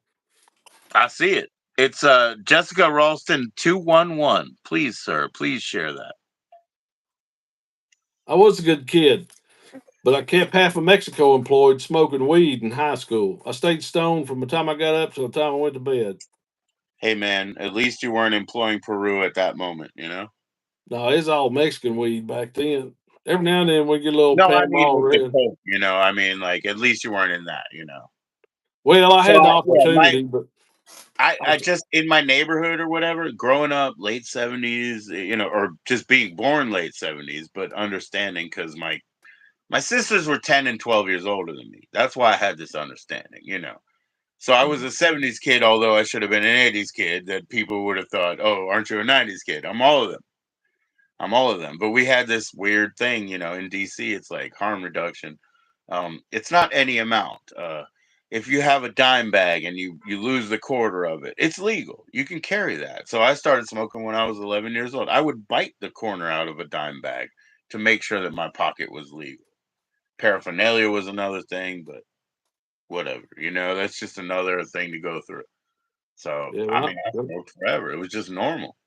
yeah, when I started smoking, it was a felony, and if you had one joint, you were going to do a year in turning center out in Nashville in juvie. I mean, they was going to lock you up for a joint. I mean, a We roach. had under a gram, we had nothing in DC. It was called harm reduction, but they don't have bail or bonds right now in DC. You understand what I mean? So if they lock you up, they got to lock you up or let you out. Yeah, So it's a totally different system. They don't make a bunch of money with the whole like call your dad, because like all these other states, they lock you up, they say call your dad, he picks you up, they make all that money. You know what I mean? Like that's just how it goes. We don't have that in DC. We never did. yeah. I never got busted for weed. I got the only thing I ever got busted for was me and another guy. I got busted for taking a bunch of Roach 10 Valiums, drinking a half pint of Mad Dog 2020, and passing out and letting the battery run down on the car. And a highway patrolman pulled up to see if we needed help, and we went to the slammer. What did you do? You didn't pull over, you just drifted over? You just Well, found yourself with a dead battery on the side of the road, basically? well, we pulled over so a dude could take a leak, and we were up on this embankment on the interstate, and there was a big hill that fell off from the side of the interstate there. Well, he took about 3 steps down the side of the hill, take a leak, and passed out and rolled all the way down the hill. Mm. So, so we were waiting on him to come back up the hill from taking a leak, You and fell asleep and the battery died. passed out. Battery Well, died. yeah, well, yeah. You became unconscious. Yeah, and then a spotlight Back into the world of the Jungian. Yeah, and then the spotlight brought me to Highway Patrol spotlight. But they Yeah. they took they took me to a gas station to get help, and I went in the bathroom, and passed out. So when I They got try. arrested, They do try. Drunk ass, like my friends, myself, it's not like they didn't try, the highway patrol. They took you to Wawa. They're like, I'll get you one hot dog.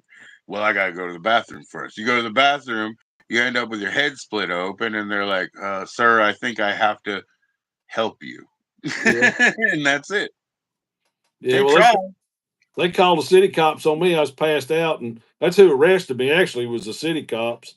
Threw me in the Yeah. drunk tank. Some kid was in there with me. They'd maced in the face for fighting at the bowling alley, and of course, I spent all night. That's the longest walk I ever, because I was a juvie. That's the longest walk I ever took was down that hall to my dad that next morning, Mm-hmm. who Mm-hmm. had that look in his eye, like, "Are you even out of my DNA?" kind of look. You know what I'm saying? Yo, Pinky. Pinky was yo, Pinky. Oh shit. I have to Pinky. remember the song from yesterday. Damn it. Oh, hey Pinky. Ever fallen in love? Ever fallen in love with someone falling in love with? The Buzzcock song. That was awesome, Pinky. I had to go after that because I had to prepare, but that was so cool. So Pinky was talking about how awesome it was to have you up.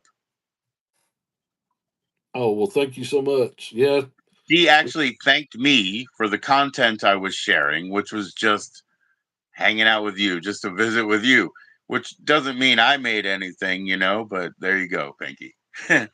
well, That's why she's like, it's you. She's talking about you. And Ever, thank you, Ever. Share Jessica Ralston 211, and then Pinky, of course. Share their channels, Ever.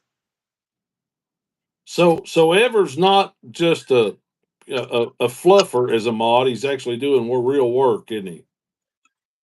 He could, well, I mean, he could, I think I've made this clear enough to him, so I could, might as well. I mean, I do everything fucking public. He could be the editor of this channel for right now. He's working to it. You understand what I mean? He's got the potential, man. He's working to it, yeah. Because in that way, like I said to him, hey, he wanted things to get better on the StreamYard side, and maybe even wanted to test it out by paying, in a pilot way. Okay, fine, but let's maximize everything. We have to have all the assets first.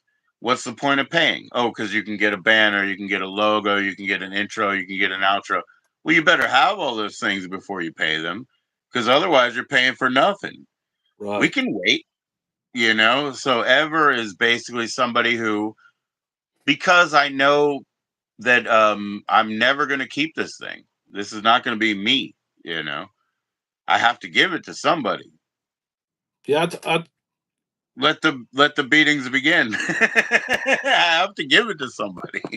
So Ever's going to wind up being your venture capitalist. It looks I like. don't know. I don't know. He could. And I He want to could. say to Pinky, I think it's really cool what your interest is, and one of these days I'd like to pick your brain. So Man, Pinky DJs and it's really cool over there. yeah, I'll have to Nice check that. music. I subbed, but I need to go over and spend some time. When she's on, I might not go live because I see she's on and I'll just listen because she DJs, you know. I've been getting more and more copyright bullshit, you know. Yeah, So I'm not very comfortable, but she does what she does. I don't know if she keeps them as VODs after. I don't know. But I get there live. Um, no thanks to YouTube. You know, YouTube notifications like that don't really work. I just have to keep pressing subscriptions, subscriptions, who's live, subscriptions, subscriptions, who's live. That's how I find out. YouTube yeah, doesn't really do me those favors, you know? yeah. There's a lot of hiccups going on right now. You know, they hide a lot of comments on my page. They just don't show up, and then a week later, the bunch of them pop up in the spam bin, and I have to go fish them out and post them, and just a Yeah, sure. I'm watching a good YouTuber today that has like a good 500 or whatever subs, and I don't see all the chat. And then I realized, oh, you got to go up there and press all chat and instead of top messages. Why? Like, who's filtering messages on somebody who has 200 subscribers and 11 viewers or whatever? You know, why do I right. have to press that button? That's so silly. You know, Yeah, they really need top to overhaul their. messages because they're being flooded. They're not being flooded. You see what I'm saying? Like, it doesn't make any sense, right? Not for people like us that are down in the blue collar. Well, when I get so many subs or so many excuse me, comments that I can't answer and can't speak to everybody, that's when I would call that victim of your own success and I would pass it off to somebody anyway. Doesn't have anything to do with Ever in that end. It's just something that I would have to do. Like a Ice Poseidon who has all them, you know, things just flying by or whatever. I can't live like that, you know. I'm not addressing them, I'm not helping them or whatever. So I don't need to be showing myself them. I could do this selfish shit on my own, you know? Right. Well, I was over in the true crime arena for quite a few years on YouTube, and it's they have a lot of subs over there, and one of the things they do over there that's is they get some good mods, and the mods buffer the chat to the person supplying the content and field questions, and it's just done a lot smoother, more professionally, and uh, and I think if somebody gets the same size over on this side, with the tarot tube and all that, that's what you'll have to look into is having you some buffer mods that can keep things moving in the chat. The thing you got to watch is some people like to micromanage the chat, and Yeah, once you get to a certain size, you can't really do that. You can when it's small, but when it gets big, if you try to micromanage the chat, it's just going to be a disaster, man. So right. that's where you need good Well, mods like but Ever. the really weird turn on that is so if you go from the other side of micromanaging to ignoring, Yeah, you what can't ignore happens is it. you incite a lot of interest just by ignoring. You didn't do anything. You didn't know you did it. But all of a sudden you've incited a lot of interest. Why are you not answering me? Sort of interest. Right. You The know, and that'll the come like a mystique. tsunami back on you because there's energy invested in that.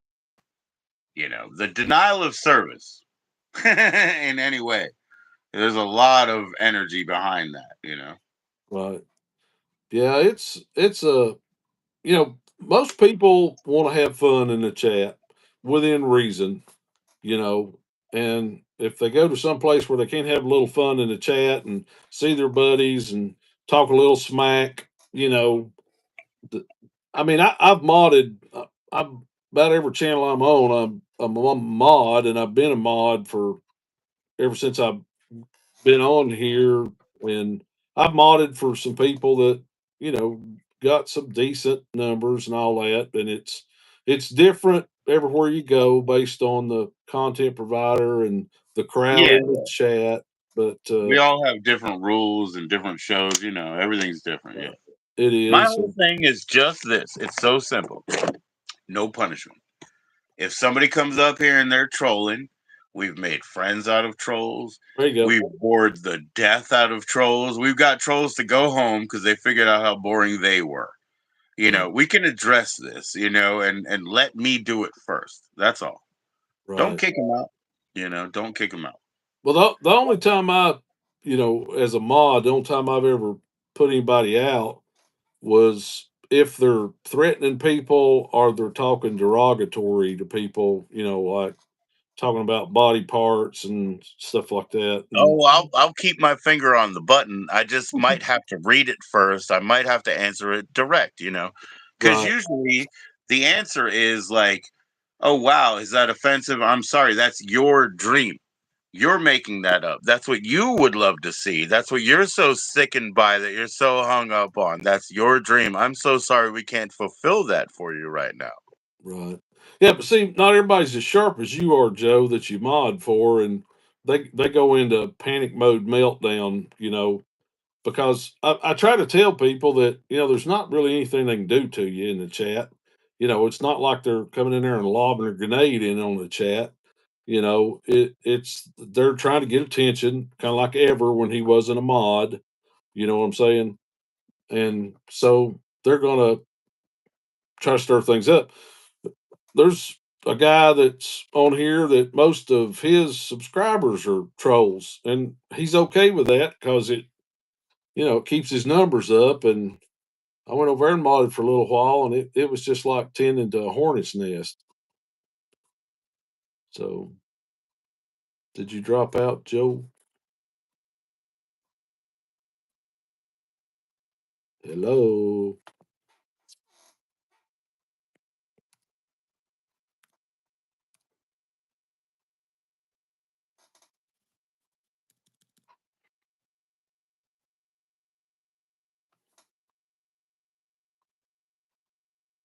I see where off grid Terp says he's so boring the trolls don't bother him. I don't know. I don't think you're bored, man. I sub to you and I've been watching some of your stuff. I think it's pretty fascinating.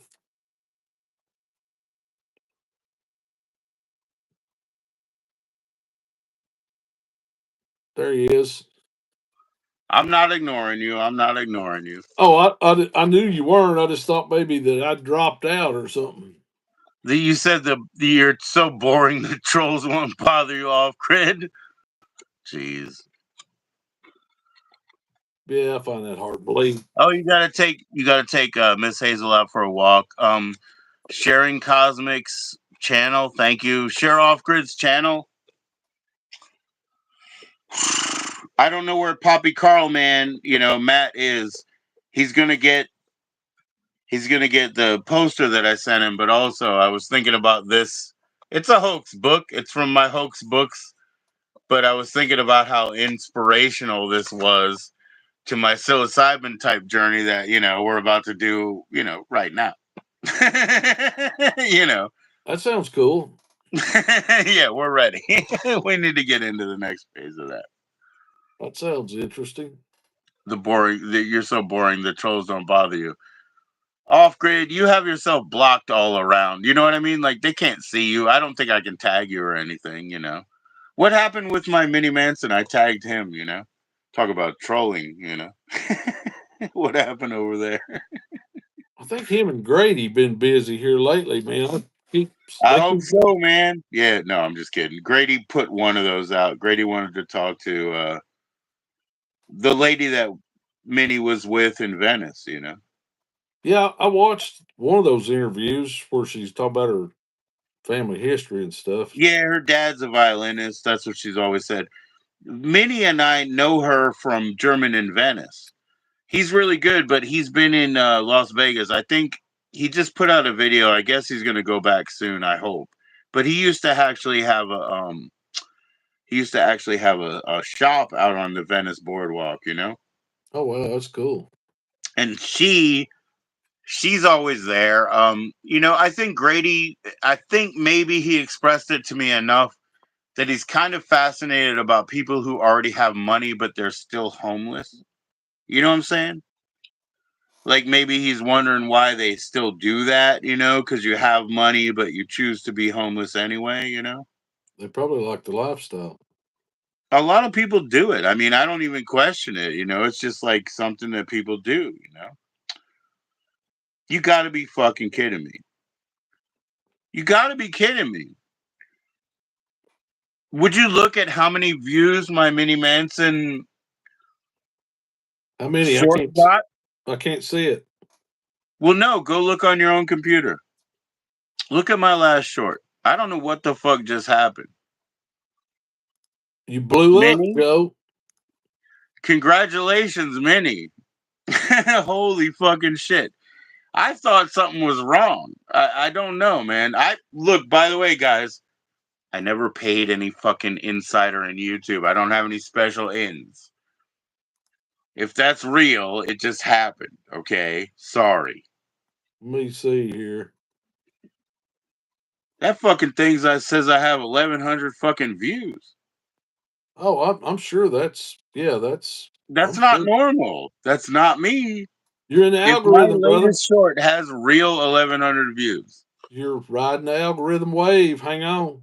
No, it's happened to me twice in the past, but I knew why. I knew the farms. I knew the script farms that were looking. I got my 11 likes. That's nice. What did my last fucking short do in views? 1003. No fucking way. Right? It's like 2 hours old. Yeah, but that's. I mean, that doesn't surprise me at all, really. It surprises the fuck out of me, and I've been doing this for 16 months. It Yeah. doesn't make sense. That's not normal. It's happened twice, and they were assholes, and I knew who those assholes were. And they're not here because they don't spend money on me anymore. They had to spend real money to be that fucking asshole. You see it ever? You see it?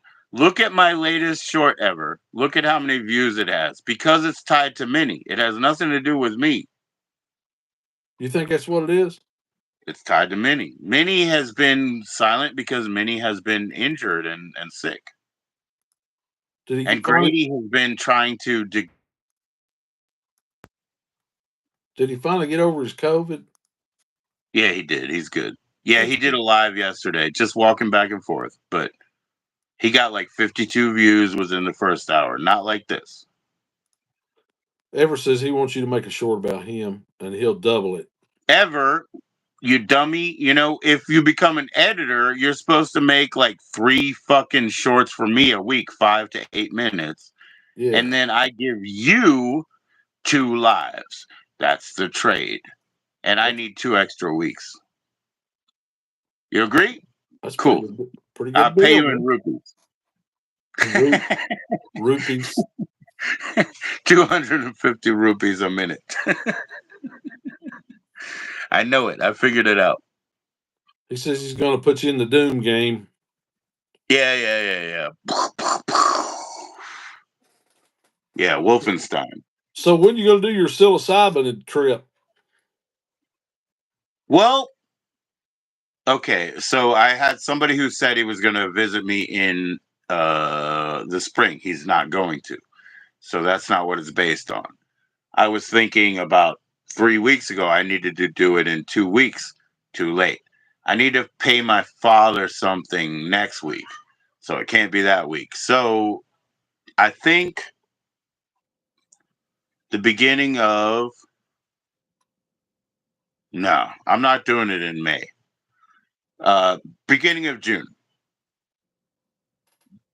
That sounds interesting. Well, the only difference is this. Matt, he might be giving me some in like 3 days. Well, that'd be So I'm cool. not buying my own until June because the person who was saying they're going to come in the spring is not coming in the spring and might come in like early fall of next year. And I'll get my Maryland shrooms when we do that. I'll get Maryland shrooms and Maryland weed. I'm not even going to bring the weed that we get, from Virginia. Nope. I'll say, hey, you're coming down to meet me.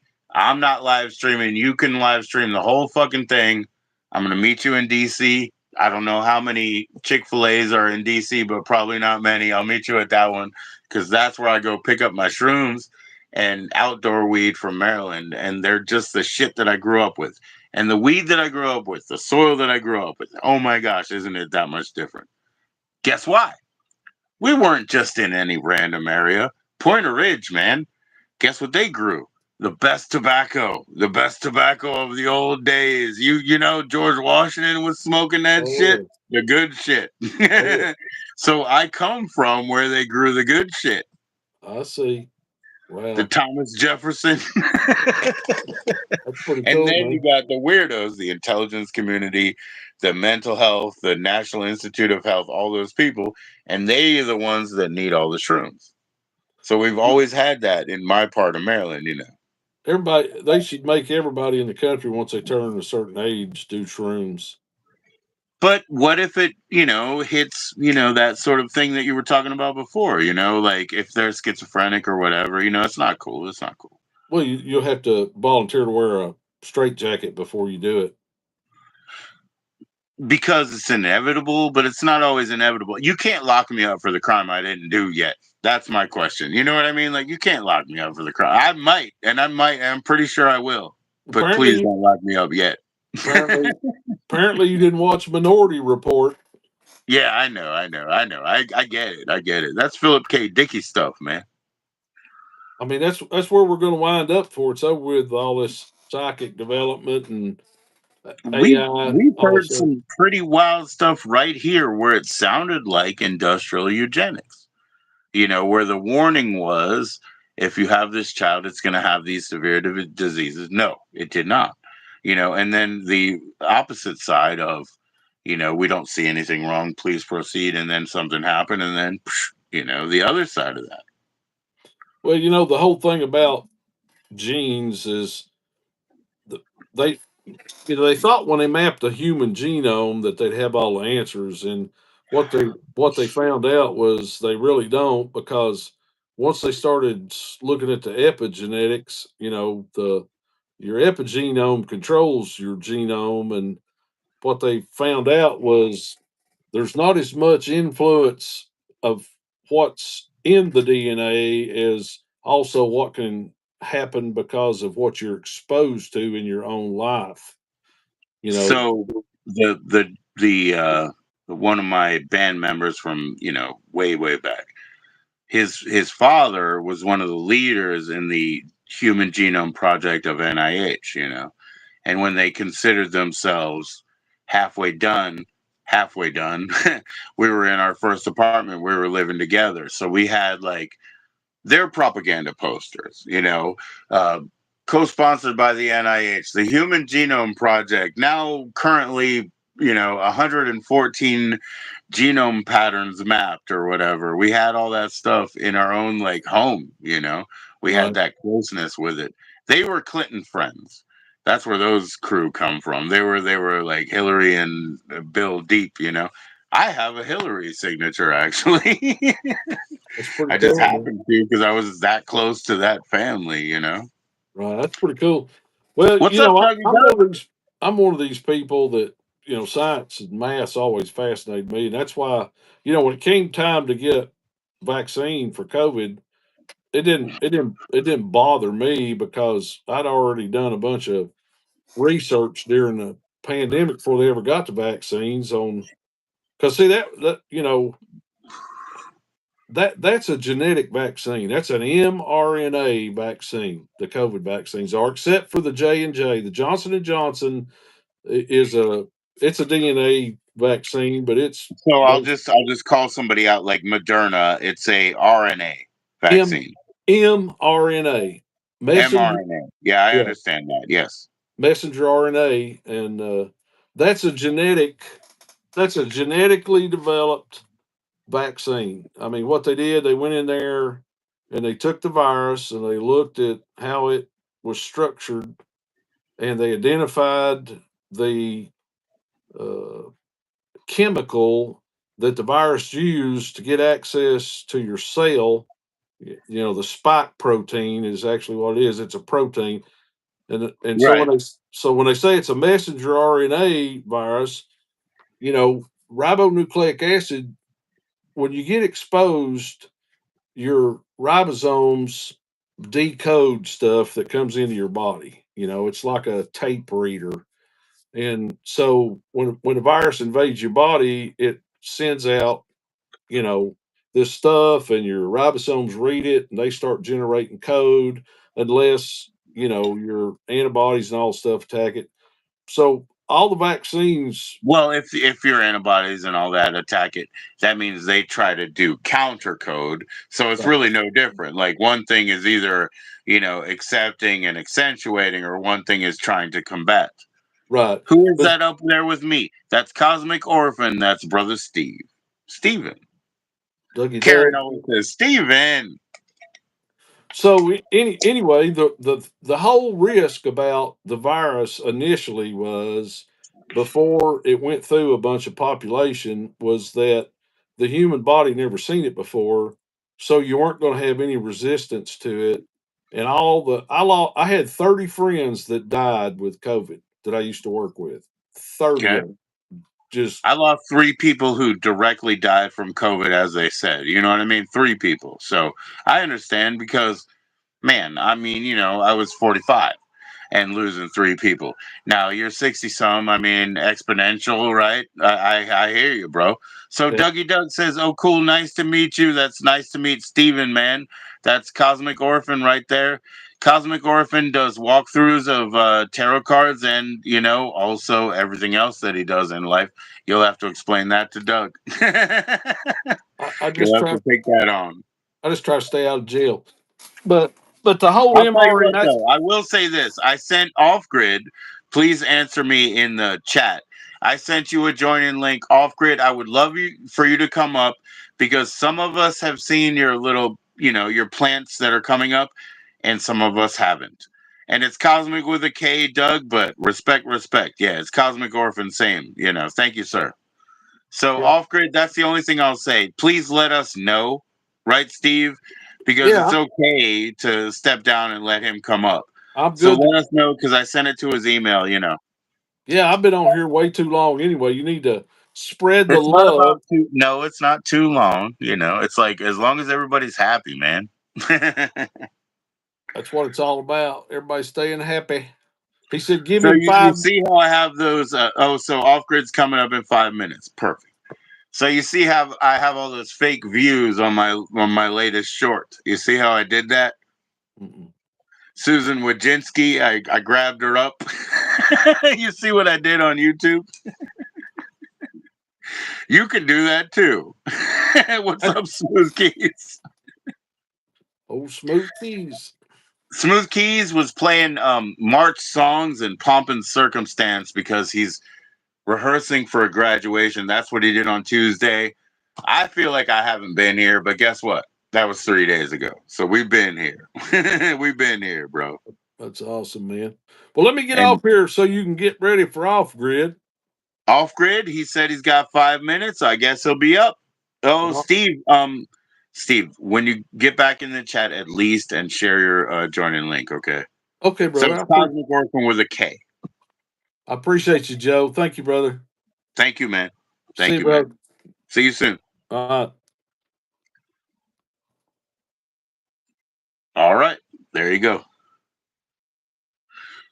Dougie Doug, Smooth Keys, off grid. Yes, off grid. Please come up, man. You got to show those babies. That's point of interest. I know that off grid's got his fingers and toes and time into everything, but let's at least see that, eh?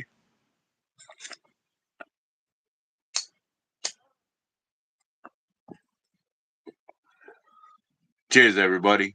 Crossfade.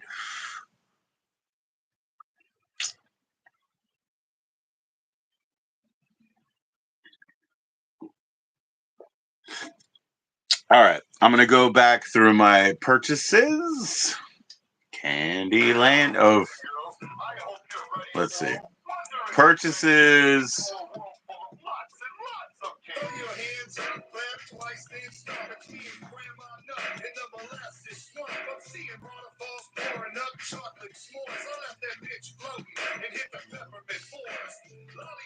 There we go. There we go. Let's see if this happens. This is a purchased item. We'll see if it happens.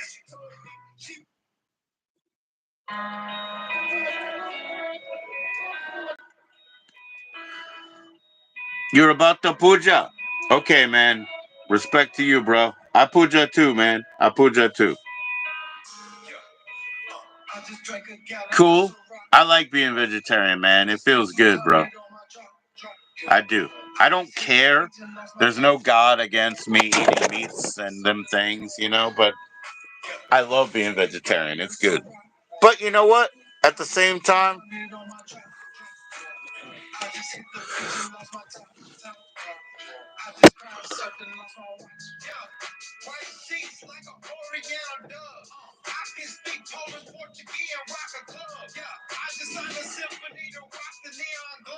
who's that man? You don't know who that man is?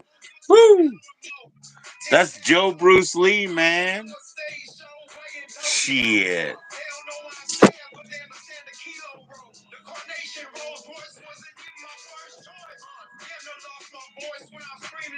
He usually looks like this. It's Violent J. That's Violent J. Yep, that's Violent J, man. That's Joe Bruce right there in a record store. That's Joe Bruce Lee right there. Check it out. I got that picture to send to my wife because she's a big fan.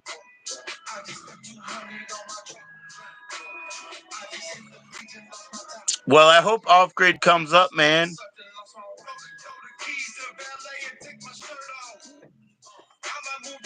Now, let me see what I find in my purchases.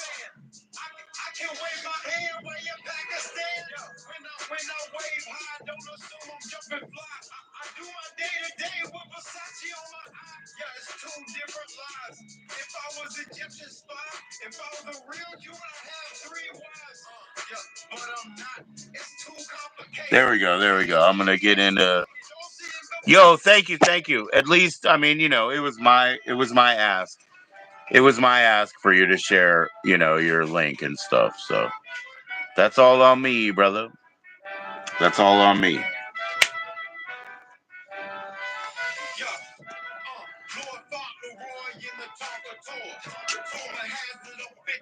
I don't know where I put my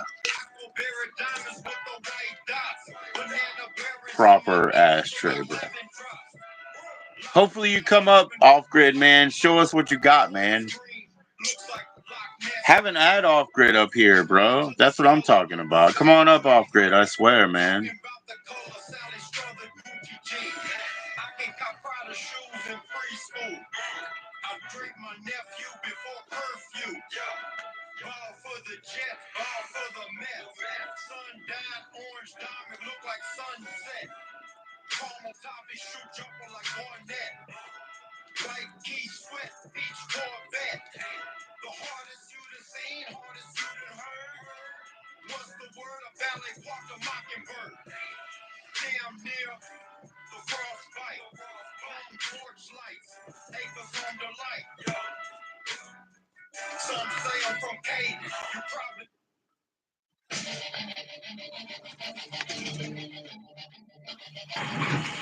Yo, Off Grid, what's going on, man? Hey, what's happening, Joe? Not much, man, but it's nice to see you. Yeah, good to see you too. Nice I background. think yeah, I played this weird game way back in the 70s, It was a weird game back in those days, man. It looks like a or something, a Ouija Yeah, it board. has that in the center, and then on the outside, it has all the. Hold on. It has all the tarot cards on the outside. See, so it has Oh, okay. Ouija, and then it's made like a roulette machine. so it spins with a battery, and then the eye in the Oh, middle is like an oracle. So it's like way, it's like way insane. Look at it. I mean, that's crazy. It's crazy, man. yeah, that's pretty crazy. I wanted to know if you would show us your baby plants, man. Oh, by the Oh way, yeah. you'll get that package within a couple days, right? I don't know if you've been tracking, but Oh, it'll come. I'm yeah, sure. it'll come. It'll come. I haven't lost very much stuff in the mail. Cool. Yeah, like I said, yeah, I told you I didn't lose one thing. I lost a couple things, but one thing they gave me 3 months late. It was completely wet.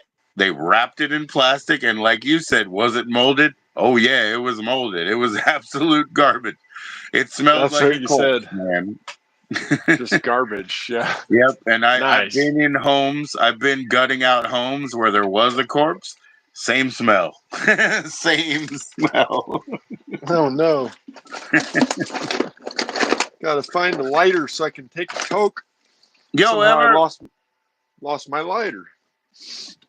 I'll find one. man, your lighters have been in the bad voodoo realm where they died, every 2 days or whatever. I lost another one, Joe. That's not cool, man. What about those seeds? They just jump out of the water bowl? I don't know what's going on with those seeds, man. What's going on over there, man? I think the indigenous spirits are coming up and riling you up. It's the new Right? cat. Oh, there we go. The new cat The new, has brought them up. yeah, my new little puppy dog.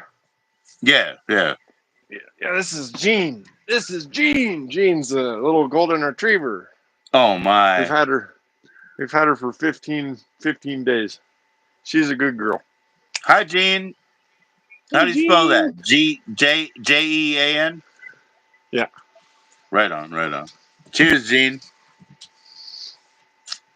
And then we got Gus. We got Mr. Gus right here, the big boy. Yeah. What's up, Gus, the golden one? Yeah. And then Woody, All where's right. Woody?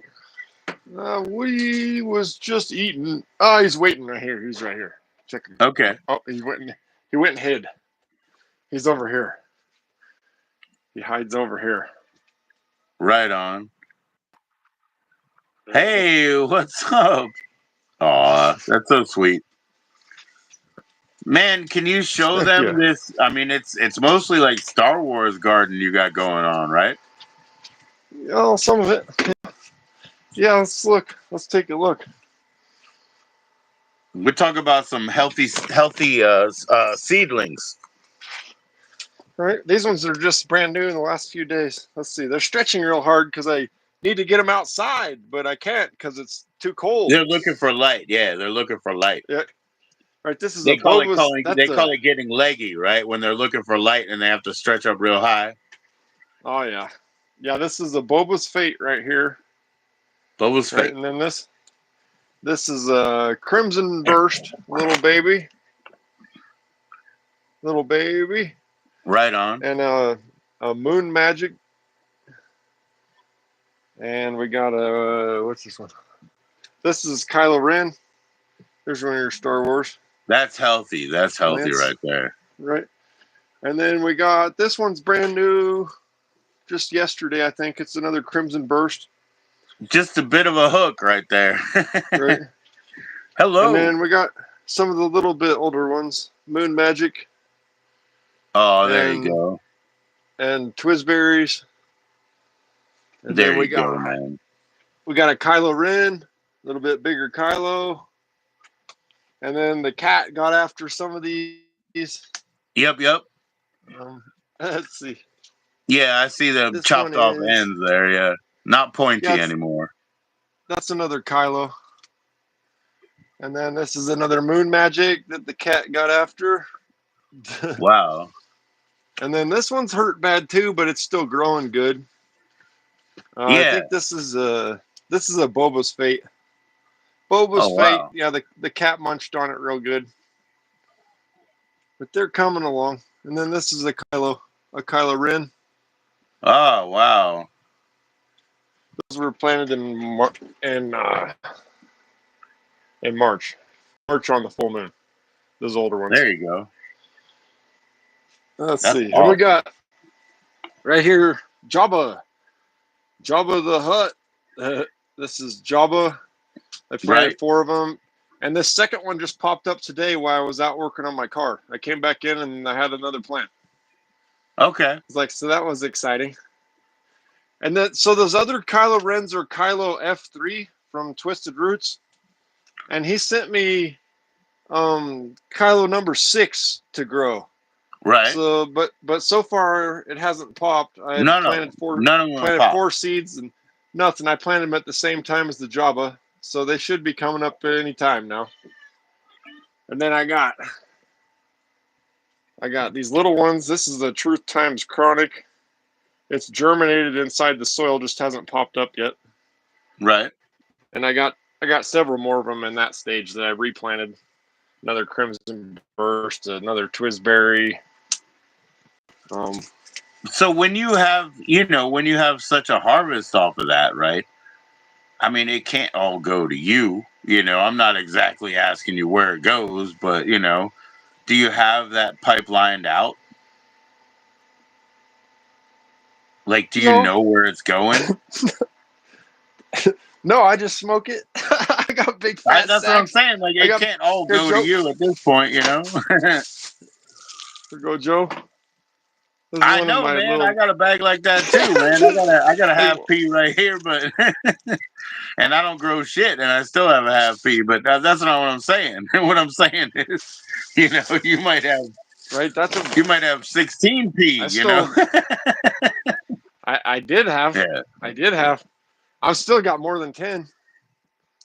Like you find a couple of half-gallon jugs in your kitchen that you forgot. Right? Yeah, That's why I roll I joints did. all day now off grid, because we have so fucking much. Like, I don't care. Like, I'm just like, roll it. I don't keep this fucking, I don't keep the roaches, nothing, man. Just all day. I just like my little bowl. It takes a lot of bowls to smoke that much bud, though. There you go. There you go. That's what I'm saying. You'll never smoke that much bud is exactly what I was saying. But that's okay. Right. Let's get there. Try, and I give it away. I give it away to neighbors and stuff that are in need instead of having them spend money. Yeah, I bro. have another guy interested right now. He wants to do some bartering. He's going to bring me some wild game meat and stuff, some maybe lamb or his farm pork or something. And he wants to trade for some what bud. you said. There was a fruit that you said you didn't get enough of last time, and you were going to make sure this time. What was that? You were very serious about it, and I forgot exactly. Was it blackberries, blueberries? I can't remember, but you were very serious about it. So I want to know. I'm just trying to catch up. I'm going to roll up a joint right now. A vegan. I'm 40 ever. He's 40 years old, and I'm going to be 47 in a week, brah. Ever is 32. I think I'm allowed to say that. Yeah, how long ago was it, Joe, when I was talking about that? It was like 2 months ago. You were like, but next year I'm not going to fuck this up. And it was one fruit. And you were like, I'm going to make sure I get more of it. And I was like, oh, shit. Like, I get you, Did you run out of blackberries or whatever? Everywhere, all over town, man. We've got raspberries, plums, apples, peaches, apricots, cherries. There's pears. Did I say pear? I don't know. They're everywhere, man. Pears, there's fruit just hanging on the streets everywhere in town. And, that's cool. That's cool. So it's just makes sense to get it either canned or get it in the freezer so I can make pie. I like making homemade pies, and the price of fresh fruit is insane. Yeah, it's so funny. My wife was over here, right? We started using Amazon Fresh, like no fucking deal. We started getting these deliveries or whatever, and you give guy like $7 tip or whatever, and then it comes to your house. And so I got a bunch of like different fruits, varying results. You get those little cuties, the little oranges. Everybody loves them, no problem. But you get like grapes. We get red ones, green ones. Here I get like Chilean grapes. Yesterday I'm eating them. The stems are rotting away, but the fruit is not even ripe yet, and it's from Chile. So when did you pick it? You know what I mean? It's not even ripe yet. You know what I mean? Like, why is it still like that? You know, so varying results. But she's so funny because, you know, I'm all on the like forever, you know, like I don't want my food to tell me what to make tonight sort of thing. So preservative, right? You know, so behind that and below that we have all the applesauce, all the like diced up peaches and whatever. So my wife's bitching about it. I'm like opening the drawer. I'm like, we got this shit forever. We got this. You just pick up one of these little like diced peaches thing, you know, pick up one of these things, you know, like come on, man. Come on, man. We got this shit forever. So I'm gonna roll up. Oh, here we go. Like you said, you know, no shortage. I don't know what. What do you think that is? A QP? Oh, I don't know. I get. It's hard to tell. It's hard to tell on the camera. Well, okay. Let's say it's two Couple O's at ounces. least. Yeah, there's a It's few two ounces O's. there. Yeah, it's two O's. No shortage over here, man. Nothing to worry about. Now that weed is just a commodity like sugar or flour or whatever, we have such a better life. You know what I'm saying? Like, it's not like the '90s where you're like, "Oh, he's gonna come get me." You know, it's like, no. It's like sugar, flour. You know, it's like it's okay. Damn, man. There was times where I felt like I was gonna get like shot over just an ounce of weed, a brick weed back in the day. Hell yeah, man. You could. So You it's could get killed for that $140, you know? right. At least now you don't have to worry about it like that. I don't feel like you're gonna lose your life over some weed now. You know. No. And here, like, whatever. Now I'm just getting like hip off the shelf, you know, grabba purple. And I'll put that in there. But that's because I made this huge joint, you know. I'm just one guy. Smoked this whole fucking joint, you know? Crazy. Right. But let's be crazy, man.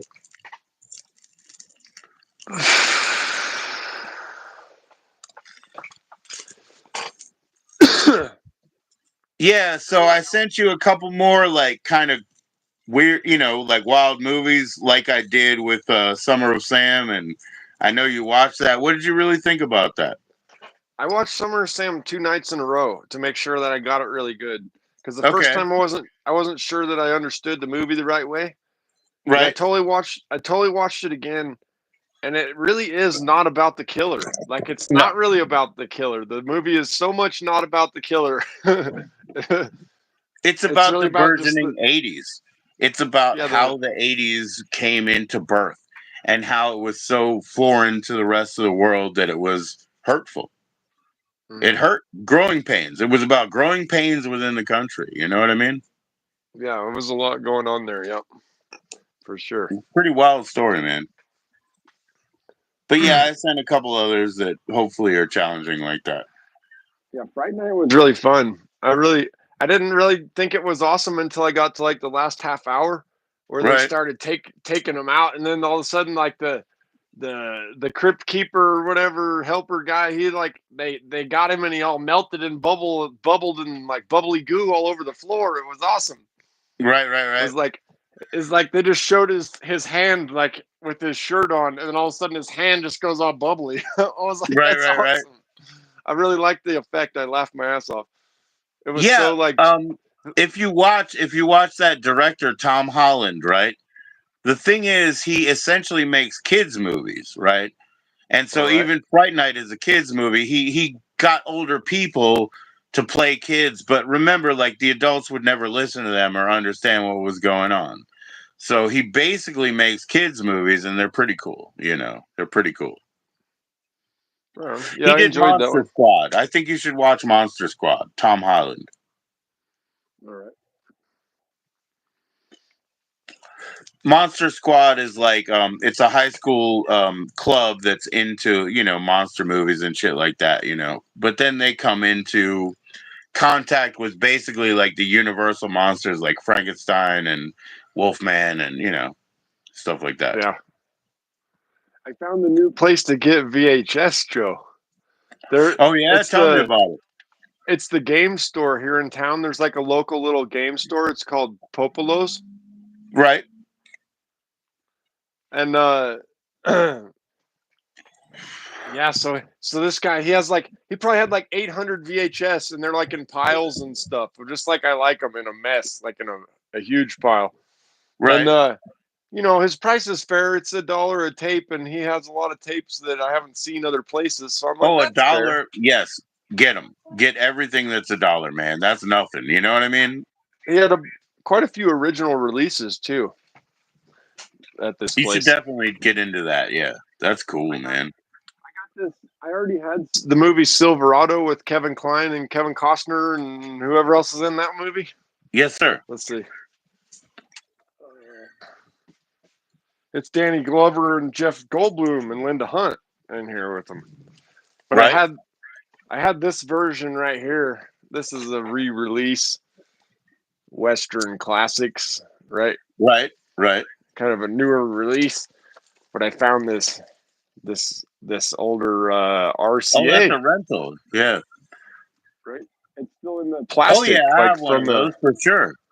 Right at the side opener. You got to go, kid. I don't have any soda. Sorry. I'm talking to my daughter. I don't have any soda. You got to go, kid. I'll see you tomorrow. We'll go out. Yeah, yes, sir. Yeah. Totally.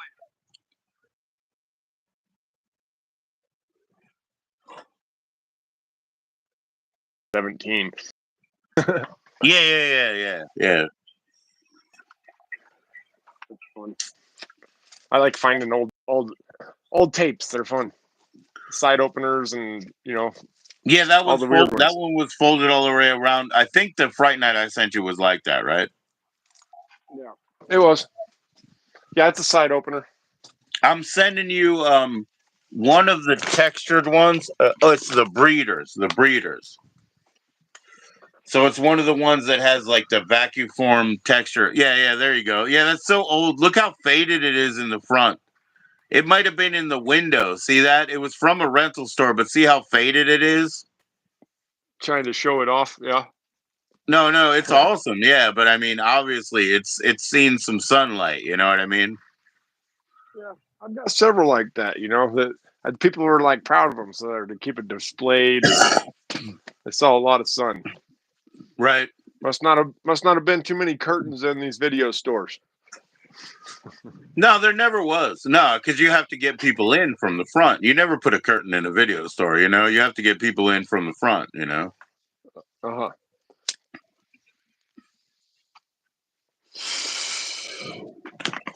I still have, I mean, I probably have all the VHS I would ever need, you know? I have like 12,000 titles or whatever. You know what I mean? But I still have contacts in Pennsylvania when it used to be a fucking hip thing where uncles used to run stores, like mom and pop video stores. Their entire inventory is still there, you know, so I can tap that in the future for anything that I might not have. You know what I'm saying? Like, it's still there. They're just locked away, you know, they shut up the shop, but everything is in there. 7,000, 12,000 movies, you know. I was saying to Care Bear, her black and white thing, I said, you know, the thing you use in your thumbnails, and she said, oh, I use the aha filter, you know, like the aha take on me, like going through the panels filter. And I was like, well, you look exactly like Diane Lang in Outsiders when it was black and white, you know, and she was Cherry Valens, Cherry Soch, huh? But anyways, yeah. So I said, you look exactly like that. Okay, that was from that aha filter. But I told her, like, so this guy I know, he had 7,000 videotapes and he ran a $1 video rental store. Now I have more tapes than him, easy, and I bought a bunch of his. But one of the things he had was he called them semi-classics. And they were like these weird, like action softcore, like Cinemax movies. And so I was telling her there's a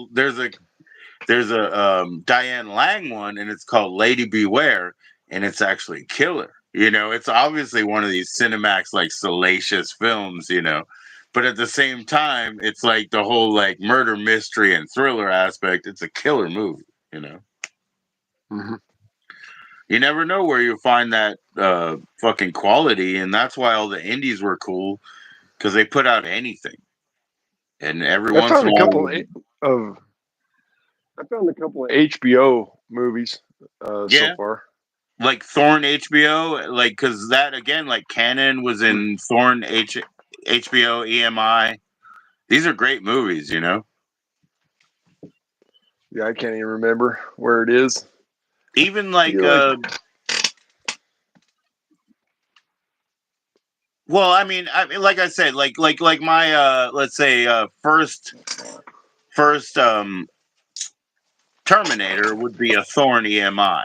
You know what I mean? It's a beta and a VHS, but then it would be HBO EMI. You know what I mean? And then like Canon got into that, and like Canon changed everything. So those Charles Bronson and Chuck Norris movies or whatever, they changed everything. You know, like the house had to explode, somebody had to get cut on fire, they had to have the chase down the highways with everything flopping over there. They changed everything. They had to have the topless, everything. And they were Israeli filmmakers. And they just changed everything, because they did it so easily, so freely that every time they had a hit, and it stuck. Nice. I brought home some more movies the other day, Joe. Can't Okay, help cool. Where'd you myself. get them? Same place? Thrift store? Yeah, from the game shop. I got. Oh, the I new went and stuff. bought. Okay. I think I got 16 from him. I already put some of them away though, so it's like Well, harder let's to see. find Let's them. see a few of them. I got 16's a okay. lot. Here's 3 of them for sure. So this is from your new source, which is the game store.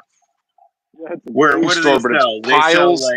They sell He old sells, he sells like I think he even has a few arcade machines in there for sale.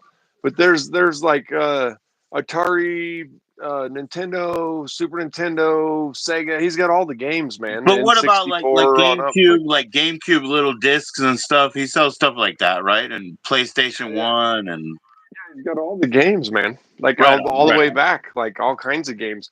Even like Super Nintendo games, he probably has like 300 or 400 games for sale. He's got a pretty good selection of stuff, you know. We have Super It's like Nintendo, like I told you, and I'll look because they're probably cheaper here. And those are hard games. SNES is very hard. I just got Super Nintendo. We've been struggling hard, but Yep. yeah. I didn't have Dirty Harry. You know, this is a re-release, but I didn't have a Dirty Harry at all. Right So on, now I right have on. Clint Eastwood Dirty Harry, and I didn't even know that there was a whole bunch of those. Apparently, there's like 5 of them or something or more, maybe. Here's Right. Dirty Harry in the Dead Pool, and Okay. according to online, this is the 5th one, I guess, Damn. of the Dirty Harrys. Yep. It's still got like on the shrink. It's still got like that what do you call the it? Warner Home Video. Yeah, the Warner markers and stuff, the watermark and all that. Yeah, the watermarks. Yeah, it's the original plastic on there. Like it didn't get rented that many times. Whoever put it up for rental. Well, because remember, they used to have a piece of foam. They would stick that inside there, and then they would Okay, put then they the just tape take the in the case. back. Yeah. Let's see. Oh, So nobody ever one. took the cover home. Nobody took the cover home. Yeah. That's how they kept it in such good shape, huh? And then I found a cool edition of Jurassic Park: The Lost World. It's a Awesome. collector's edition. It's a 2-tape box set Right. of The Lost World. And I had the single tape one, but I hadn't seen this one. Well, It's I not in the think I best have a condition, double but tape, but it's not silver like yours. I don't have a silver one like you do. I do have a double tape, but it's not silver. mm-hmm. And it doesn't say collector's edition like that, Yeah. It might just be extended, Yeah, the second tape is all like special features or So bonus features. people don't understand when you get a universal tape like that, the quality of that is so high, you know what I mean? But it has a copy protection layer. So when you try to copy it, it's going to degrade. Right. Huh. But if you just play it, unlocking it with the VHS, and especially because now we can walk into a store where that used to cost $49. Now it's $2, pick it up, put it in and enjoy it, that's for you, man. It's ridiculous. Some of the tapes, I found some that say $40 on them, $39.95 on some of the tapes. Yeah. It was like they were kind of earlier VHS, but yeah, they used to cost a lot of money. Well, they used to cost $79 and $99, but Holy very quickly that changed. But I'm telling you, like, even in the early 2000s or whatever, if you bought a VHS in, like, let's say, what do you call that place? Suncoast, like a Suncoast record store, video store, or whatever. That'd be $24.99 just for a single disc, a single tape. Wow. Double tape, could be $40 or whatever, And then they would have like sort of the public domain stuff might be $5.99. So you got to understand that was on the side too, right? But those are like singles. Those aren't the full albums, He's Right. blushing. Why are you blushing, Ever? Yeah. I'm still looking for. There's apparently the Lord of the Rings. There's 2 tape sets of the first or all 3 of the movies. Okay. The 2 Towers, the Fellowship of the Ring, and the Return of the King. Yeah, I don't think I have 2 that. tapes. My It's sister on 2 gave me tapes those. normally. My sister gave me those on DVDs because DVD were already like well established then, Yeah. And my kids saw the first couple of them in the theaters, I think it's the extended editions is what's on the 2 tape sets. 2 tapes each, yeah. So, and it was all filmed at once, really. So, that's a long, long epic. For sure. Yeah. So I should have bought that beta rewinder that I saw that one time. Unless it destroys tapes, who knows? You know what I mean? I have a beta, I have 2 beta players, right? But I have a beta cleaner. And if you put that fucking cleaning tape in, you would think your beta machine died. You know what I'm saying? Like for 2 days. And it's supposed to wipe the heads or whatever, but it fucks them up, because it's old. Because it's like, it doesn't work anymore, Oh, I put a bad tape in my machine the other day. I finally did. And it was like, it messed up the head and it wouldn't play anything. I hope it wasn't one of mine. I'm serious, bro. But it was just, it had a crease in it or something where it jammed up in somebody else's machine. Right. And that was enough to make my head weird on my machine. It wouldn't play anything without static. So I had to run my head cleaner through there. I just threw that tape away. I'm like, nah, we're done. Yeah, but if it destroys a VCR, it could. One tape can destroy a VCR. It's the reverse of vinyl. You want to have a nice player so you don't kill any of your vinyl. But one bad tape can kill a VCR. And who are you going to call? The past? Hey, I want a new VCR. Like, good luck, dude. man. I'm gonna call Ghostbusters. So, who are you gonna call? You can't call anybody, man. There was a place in Baltimore, and they still, they were still repairing beta in like 2014. And I was like telling my friend, I was like, I need to keep in touch, but they're closed, Yep, there's a rewinder. A Soft brand new end, rewinder. Right? It has to have brand new the soft rewinder. ending. It does, but there's something wrong with the rubber band in it or something that drives the gear. It's decrepit. It dried up, even though it's still in the original packaging or whatever. Yeah, it will dry up. Yeah. So I'll have to. Well, take you got to relube it and get one of those. You can always get whatever they call them, just a little belt. Yeah.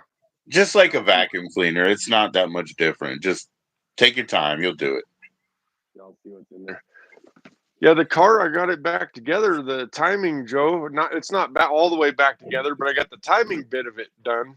3 timing chains and the tensioners and guides and gears and stuff. I got the valve covers back on. What I was worried about is whether it's going to keep grinding itself up, from what you said.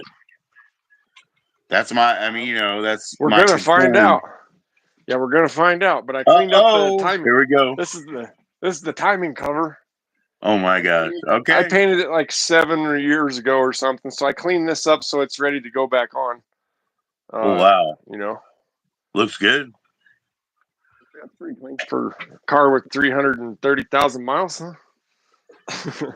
Right, right. Well, I mean, you just cleaned it, but yeah, it looks great.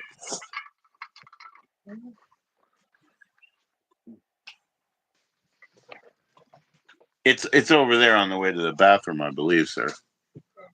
I see it. Yeah, that's Yeah, amazing, we're gonna. man. I hope you the But best with that. I'm gonna start it tomorrow. My my mechanic friend Ed's gonna call me tomorrow. Together. We're gonna I gotta probably plug be in. busy until the evening tomorrow, but if you live stream it, man, I'll totally try to catch it, you know?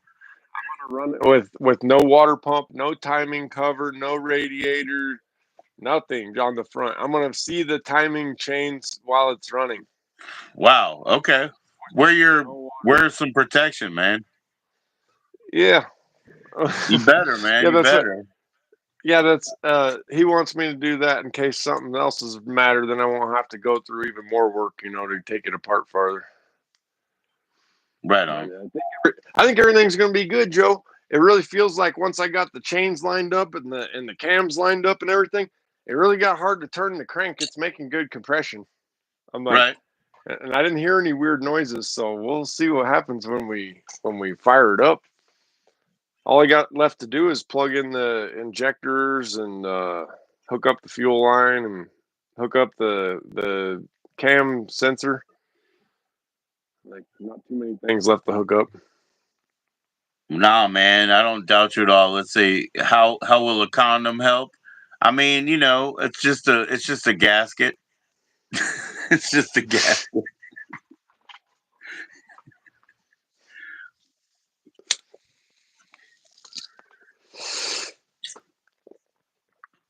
So how long? I've seen you wander out there now that I see your favorite bowl again. I've seen you wander out there. How long can you wander out there? Like an hour and 15 minutes and you don't hit anywhere else? I mean, how does it go? What do you mean? Because I saw you picking up arrowheads and, Oh, you could walk to like Santa Fe from here without ever seeing a person or a town if you wanted to, and that's like 75 miles away. holy moly, that's Pretty so open, wild. pretty open country. If you wanted to be, yeah, if you could walk up to Colorado into Colorado without seeing any people either. I can't imagine. I can't imagine that, Huh. Yeah, you could just walk as long as you want to walk. I don't like to walk that far generally, unless I have to. But I have from these mountains that are way off this way over here. They're like probably 15, 20 miles away in a straight line. One time I buried my dually truck over there with a load of wood, and I had to walk all the way back to the house to get the Durango and come along in chains and stuff to try to get the Drag truck it out. unstuck. Yeah, I walked that whole way. That's far, man. Right, right. So you had to go up there and chain it up and drag it out? I had to use it. Well, it was completely buried. You couldn't put chains on the truck. I had a big steel cable and I wrapped it around a huge pine tree, and I used my high lift jack, just one click at a time. One click at a time with the high lift jack, pulling the big dually truck through the mud. With my friend driving the truck and with it in low, just barely turning the tires, but it was buried up to the doors. Man, that's wild. It wasn't good. That about I'm took glad me you're out. out of that. Yeah, that about took me out. I was seeing stars for like an hour straight. That was great. I had to lay down on the ground a few times.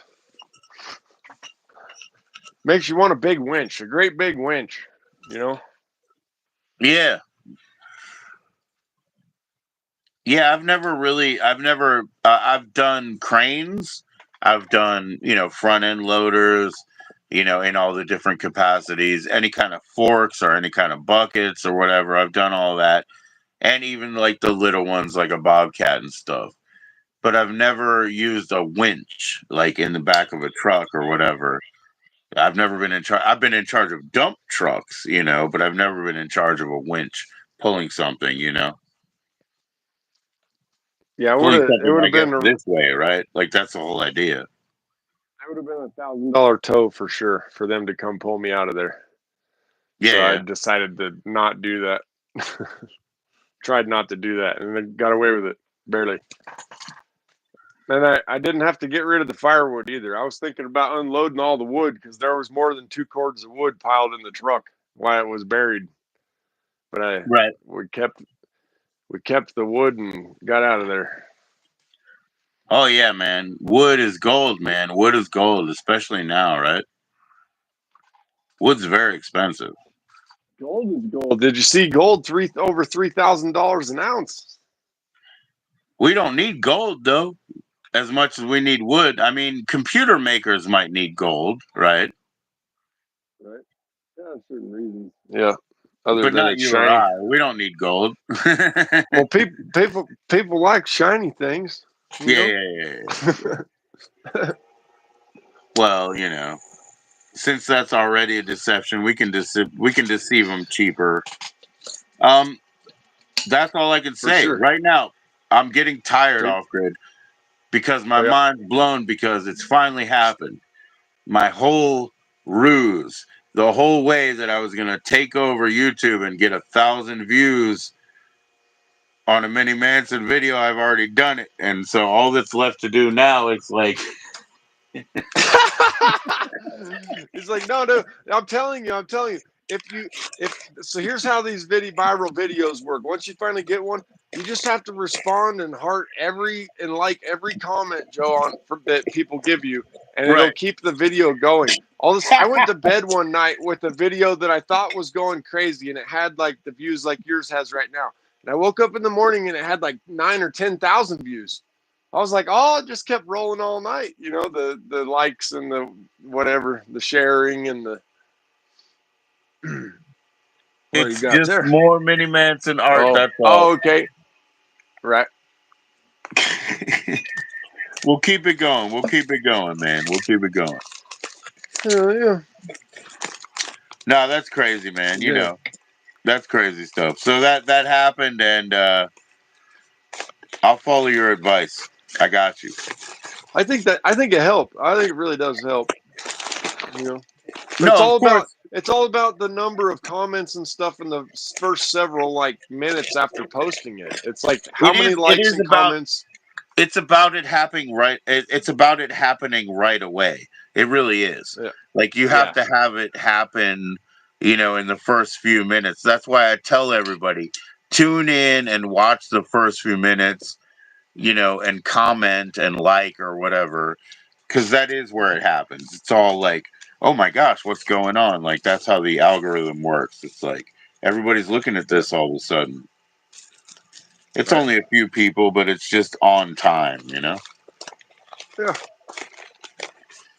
Anyways, we'll see what happens with that. I'm getting a bit tired. I love that you came up. I love that you showed us your plants, man. You bet, Joe. You know I'll be in your lives, right? Hell yeah. I All got right. most of the Well, VHS organized here. Like that. 1,130 by now.